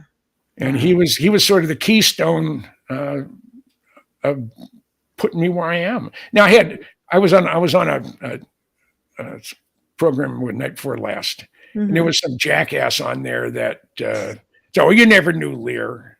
Oh geez. Really? I said, if you don't believe me, ask his wife, ask his daughter. Yeah. I said, and you probably don't know Lazar. And I said, well, there's a picture of John, of Bob and I took in Phoenix. Yeah. And I'm going to go spend a day or two with him at his place. Yeah. On the 28th of April. And I'm going to have his wife take a picture using my camera. Yep. And a picture of Bob and myself in his laboratory, in his lab, as his wife calls.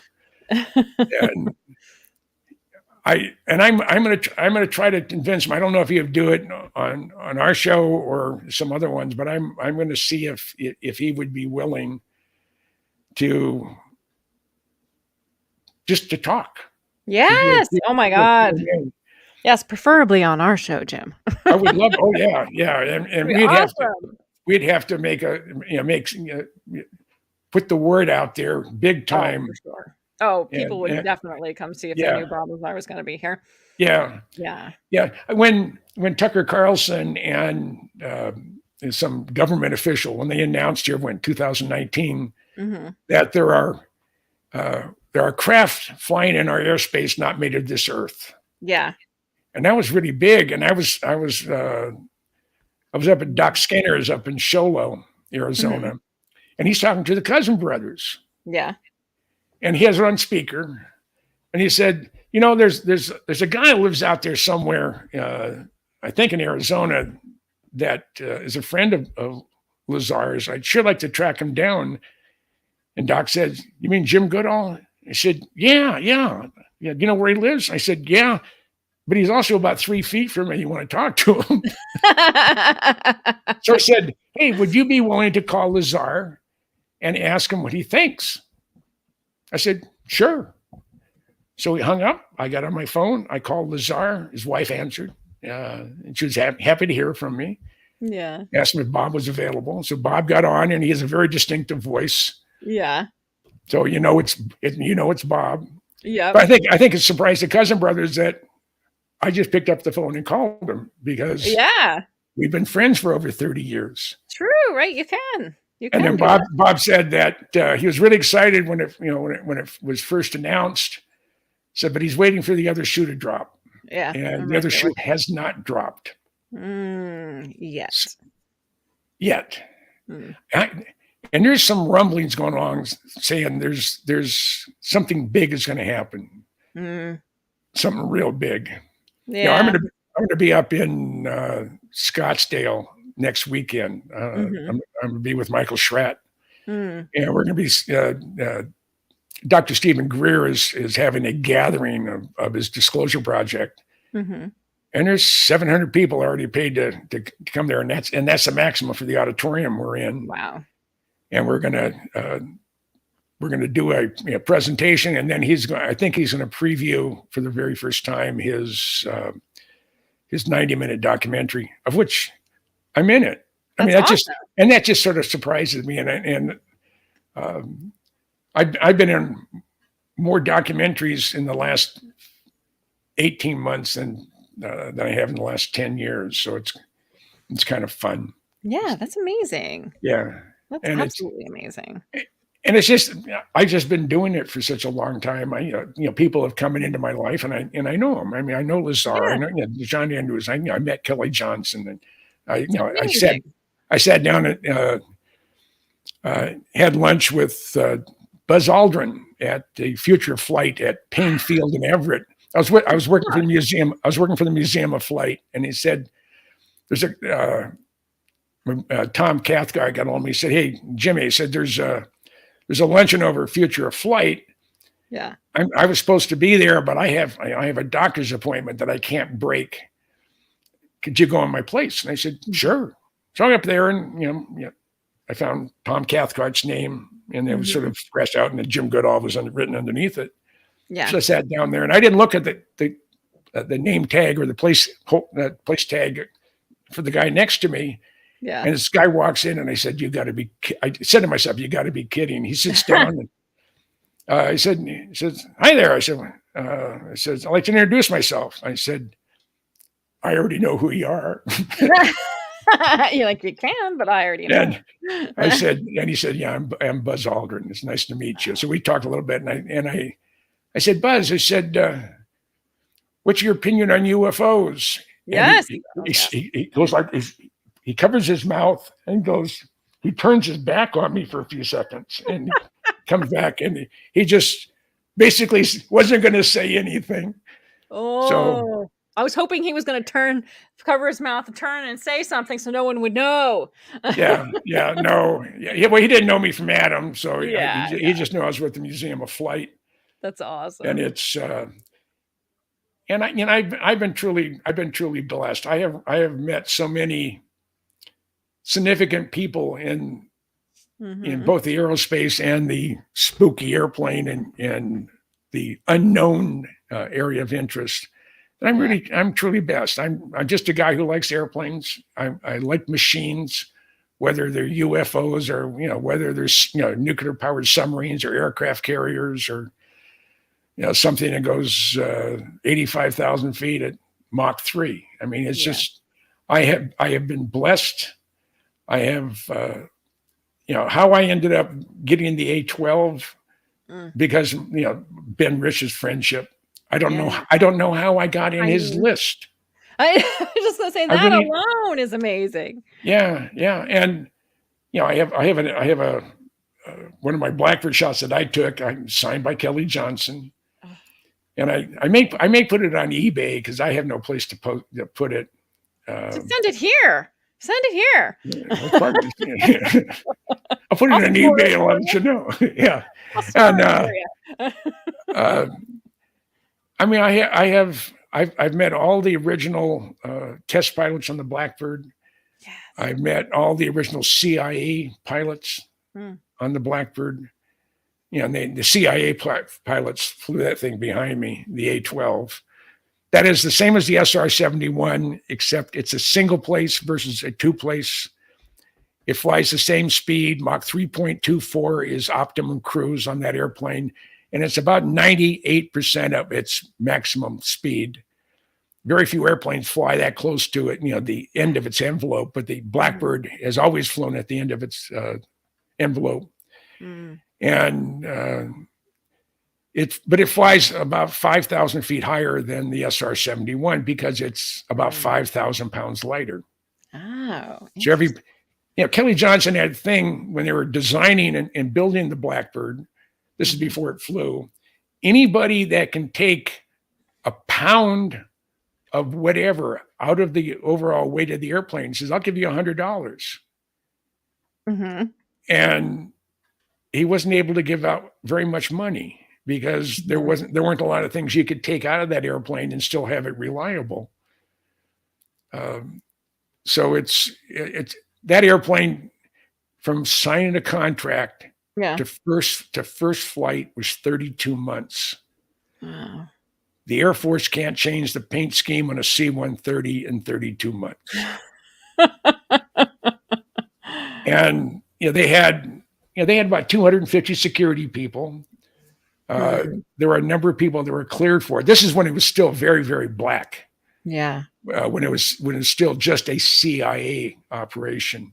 Mm-hmm. And then they saw how well it operated, but the Air Force wanted, we need at least 2 people in there because it's more prestige to have multiple people be able to fly at 2,000 miles an hour.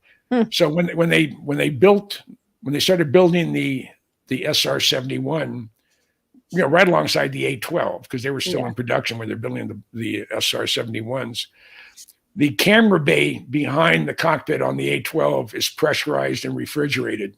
So the environmental systems were already there. So it was relatively an easy, if you want to call something like that easy. It was an easy change in the overall configuration of the airplane to put a second cockpit in it.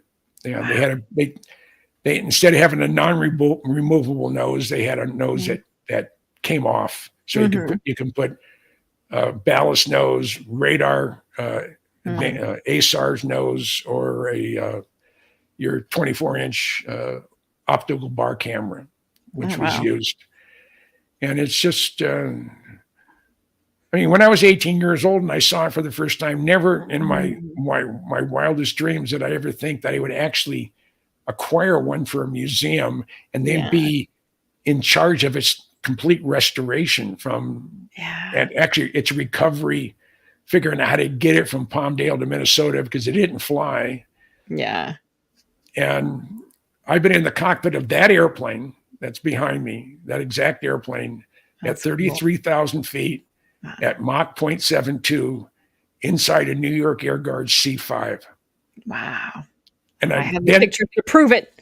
Ben Rich thought that was one of the funniest. He said that was that most credible thing I've ever heard. He was ready to issue me a Mach 3 card. I love it. And I should have insisted upon it. But Yeah, but it didn't happen. I have some blank ones, but I don't have a. And I also landed it. Wow. So I've been at 33,000 feet at Mach 0.72 inside another airplane. And I was in there about 45 minutes. We took off from Palmdale. Wow. We went to Travis Air Force Base and we spent the night there. They didn't have fuel at Palmdale. And the next day was the 28th of October, 1991. We get up, we take off. We're out about 45 minutes. And the loadmaster was a E9, Chief Master Sergeant. Yeah. I said, can I go with you? And he said, well, normally, since you're not part of the air crew, the answer would be no. But since this whole thing is your baby, sure. Yeah. So I went down there. The wings are cut off, but it's on this landing gear. I climbed up the landing gear, down the chines, opened the canopy, I had blocked open with a wheel chock. The counterbalance was empty, so it's really, really heavy. Oh, yeah. I get in there as a 5-gallon bucket with a cushion and the seats all the way down. I go in there, close the canopy all the way, and I'm going zoom, like I'm flying the airplane. And I was in there about a half an hour, maybe a little bit longer, and I hear a rap on the bottom. I said, Jim, we got to go upstairs. Okay. So I open the thing up, go back up. And now we're about 45 minutes outside of Minneapolis. Yeah. And the chief comes back to me and said, Jim, the boss said you can be in the cockpit when we land. Well, I'm in the forward cockpit of the C-5. There's an area behind the wing box for 75 troops. Yeah. So I said, well, I'm already up here. I said, your airplane downstairs. So not only was I in the cockpit of the airplane at 33,000 feet, I landed the airplane inside another airplane. So it's awesome. I love that. It's something that nobody else on the planet will ever be able to say, because one, the rules have changed so dramatically since that. There are not very many NCOs that can scrounge not only a Blackbird, but 2 C-5s to move it. Wow. Yeah. And when Arnie Gunnarsson from Pratt & Whitney thought they were going to get a Blackbird for West Palm Beach, they were trying to figure out how to get it there, because it was going to be one of the non-flyers. Yeah. So they contacted Air Force, said, can we lease a C-5? And the Air Force said, sure. Well, how much? $960,000+ a day. Wow. Plus gas. That's crazy. I mean, you're looking at 250,000 pounds of fuel minimum. Yeah. Oh, God. I had 2 C-5s for 8 days each to move the airplane and the engine nacelle and outer wing panels. Went in one C-5, and the airframe went in the other C-5. Yeah. So it's probably the best scrounge job ever for any NCO United States military, even Sergeant Bilko. Yeah. If you remember that, he was the scrounger and a half. He could scrounge anything. Yeah, that's amazing. I love it. And so can I. That's what we love about you, Jim. That's what we love about you. Yeah. So we're about, we're past the 2-hour mark. We are already. It's crazy, isn't it? And I still have a voice. I mentioned it to you before. I never give yes or no answers.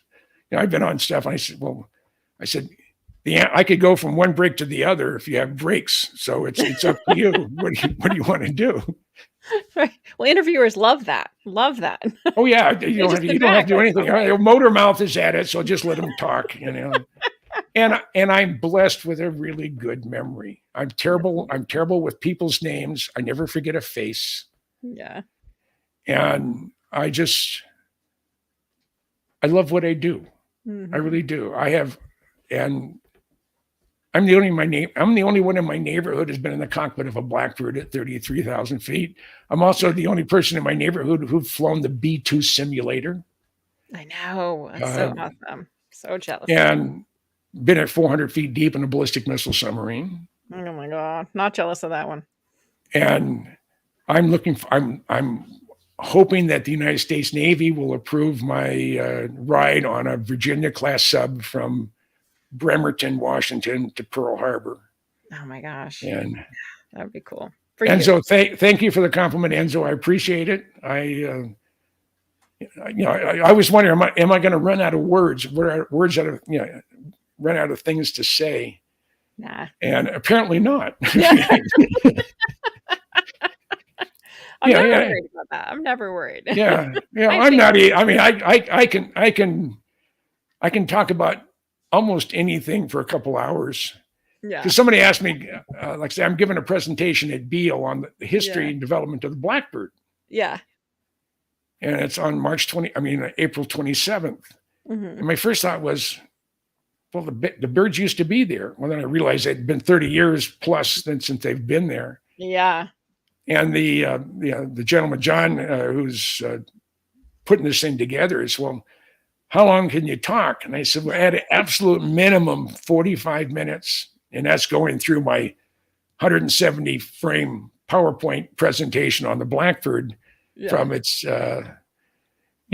conception all the way to the end. Yeah. And it's, yes, I can have 45 minutes, absolute minimum, maybe 10 or 12 hours before I need a break. I can on that airplane, on that program. Oh, sure. I can go on forever because I have so many funny tidbits. Yeah. And it's just, I mean, the first time that Lou Shock took off, flew the A-12 Blackbird. He was a high-speed taxi, Mm-hmm. and they thought they knew what speed the airplane would literally become airborne, and they had minimal fuel in it since they were just doing a high-speed taxi, Mm-hmm. and the receiving antenna is on top, but the transmitting antenna is on the bottom of the aircraft. Mm-hmm. So Lou was getting the calls from Kelly because he took off, and all of a sudden the thing lifts off the ground, and this thing is all over the place. And he had his stabilization augmentation system turned off, and this thing is just squirrely all over the place. And he's blowing up dust on the dry lake bed. Mm. And Kelly has a bunch of VIPs there to see the high speed taxi, and he says, and he's trying to tell Lou what to do, and Lou can't. Lou's telling what he's doing, but Kelly can't get it because it's line of sight. Mm. And there's sort of where they were at. They were below line of sight, sort of a raised area heading towards the dry lake bed, and then it drops down. And it wasn't until, Kelly thought Lou had crashed the airplane. This is the number one Blackbird. And, he augers it in because all he saw was just dust being blown all over the place. Well, the airplane's going like this. Yeah. Crazy. And the engines are blowing this smoke. And Kelly was beside himself until through this clouded dust, almost like it was planned in a movie, here comes the Blackbird taxiing through the dust and debris coming out the other end. Nice.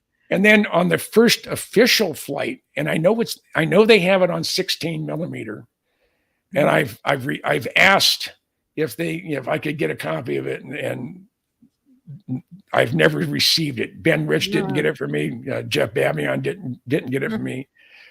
But Lou contacted all of the vendors, Pratt and Whitney, Honeywell, and whatever.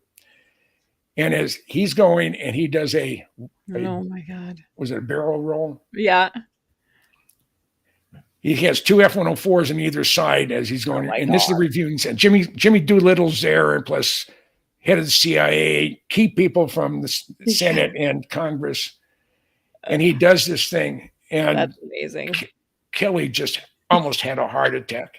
When he landed, he said, "I should fire your ass right now." And I said, well, if Tex Johnson can do it in a 707 prototype -80, I figured I could do it on the prototype Blackbird.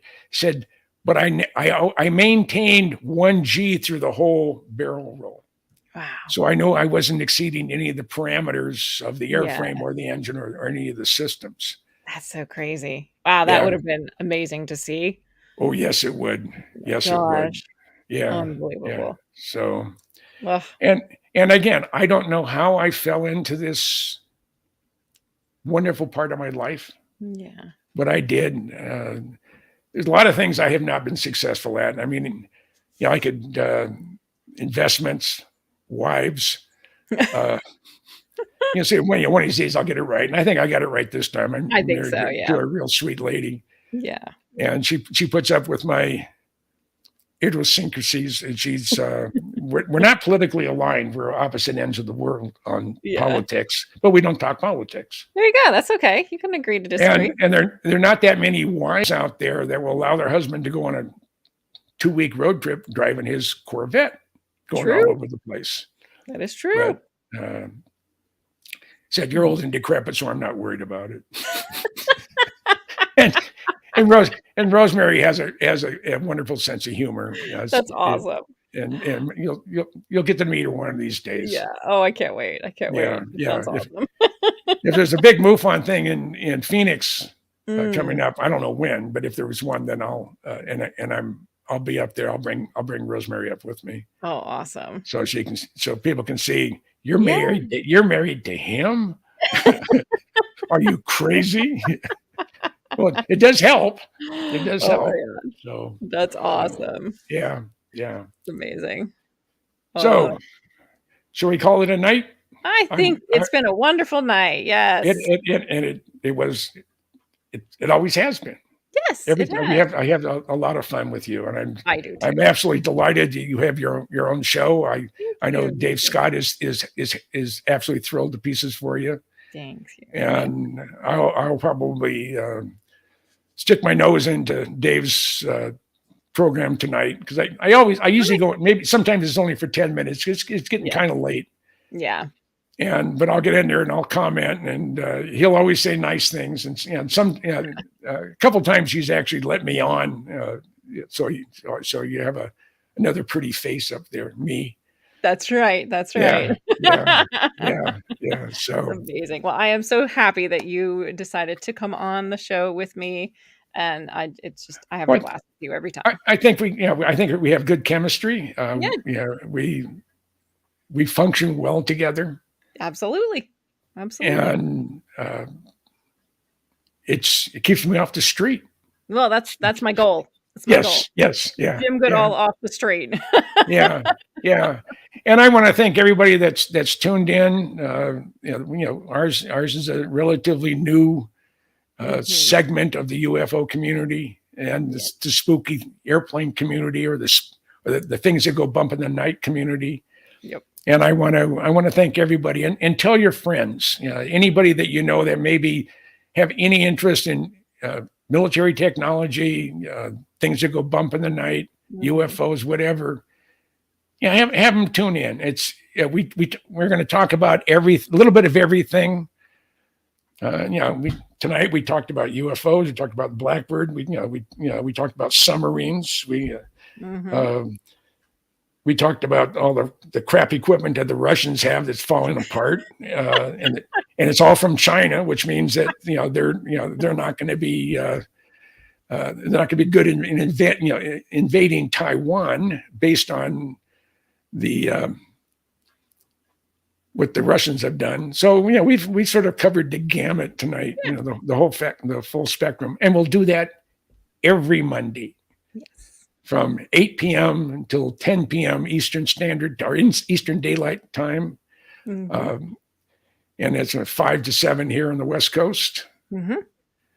And living here in Arizona, we don't go to daylight savings time. So we go from mountain time to standard time to West Coast time when going to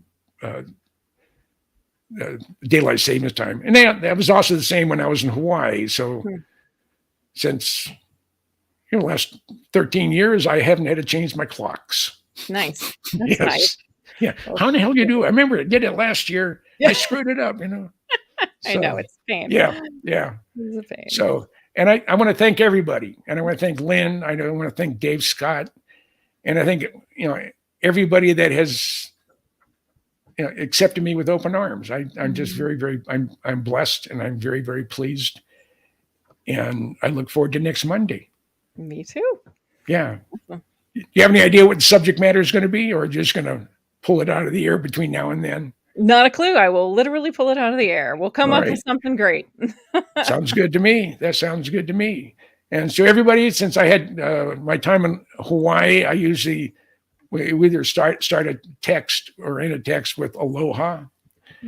It's the proper thing to do. And I do miss Hawaii. I know I'll never live back there again, but I have a lot of very, very dear friends there. And aviation, my aviation UFO Hawaii friends are the only reason that I'm still on Facebook. So, because I stay in touch with them.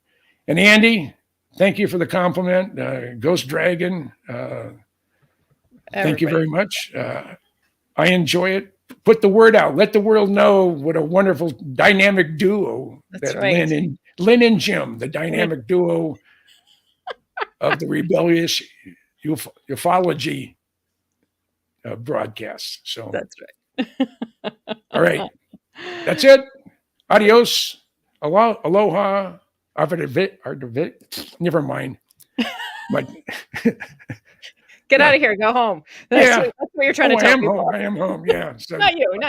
I know my dog, Miss Scarlett, is going to be happy to see me. Oh, yes. I have to close the door. Normally, I don't close the door when I'm in my office. But if I'm here past 5:30, she comes in and she'll start barking at me because I mean she won't stop barking. She start barking. And she has not a very big dog, but she has a really loud bark. And that's telling me that, hey, that the pack has to be together after 5:30. You have to come out to the the living room area and join Rosemary and I because we're a family, we're a pack, and we belong together. And you're on that stupid computer way too much. So I have to close the door. And I've had Scarlett jump up on me when I've been on when I've been on a podcast of sort. And she's just she's our rescue German Shepherd dog. She's beautiful. Again, until next time, if you see something, share it. Yeah. If you know someone who has an experience, share it. Yeah. We want. And before I go, there's just one thing I want to make clear. There's been a couple people, and more than a couple of people, said quite a few people. How much stuff do you keep in your head and not share with anybody? With the community? Nothing. I share absolutely everything that I know when it comes to aviation, when it comes to spooky airplanes, when it comes to things that go bump in the night. Because if I drop over dead 10 minutes from now and I haven't shared some really incredible piece of information I have in my skull, it dies with me. True. So as soon as I hear something that is maybe it's something I haven't heard before, I will go out of my way to share it. I'll get hold of you. I'll get hold of Dave Scott. I'll get hold of the Cousin Brothers. I'll get hold of Richard Dolan or Richard Hoagland or I'm going to share it with the world. Yeah. I may say it for the first time here now that I've teamed up with you, but I'm not going to keep anything for me. No, anything I have, I'm going to share. Yeah, I agree, and that's how it should be. Yeah. Oh, there's people out there. Well, I have this tidbit of information, and it's really special. I'm not going to tell you what it is, but if you knew what it was, you would be really envious that I have this information. Well, why in the hell do you even tell me that if you're not going to share it? I agree 100%. 100%. Yeah. You drive me crazy. Yep. Yeah. So with that, I will say, I'll see you later. I'll see you next week. Maybe I'll talk to you even before then. Alrighty? Sounds good. Lynn, you have a great evening. Thank you, Jim. You as well. It's late at your end of the world, so you have sweet dreams. Thank you so much. And you give Scarlett a pat for me. Oh, I will. She's my sweet doggie. She's my sweet girl. So yeah. That's it. I'm going to go, and I'm leaving the show. Good night, everyone. Bye-bye.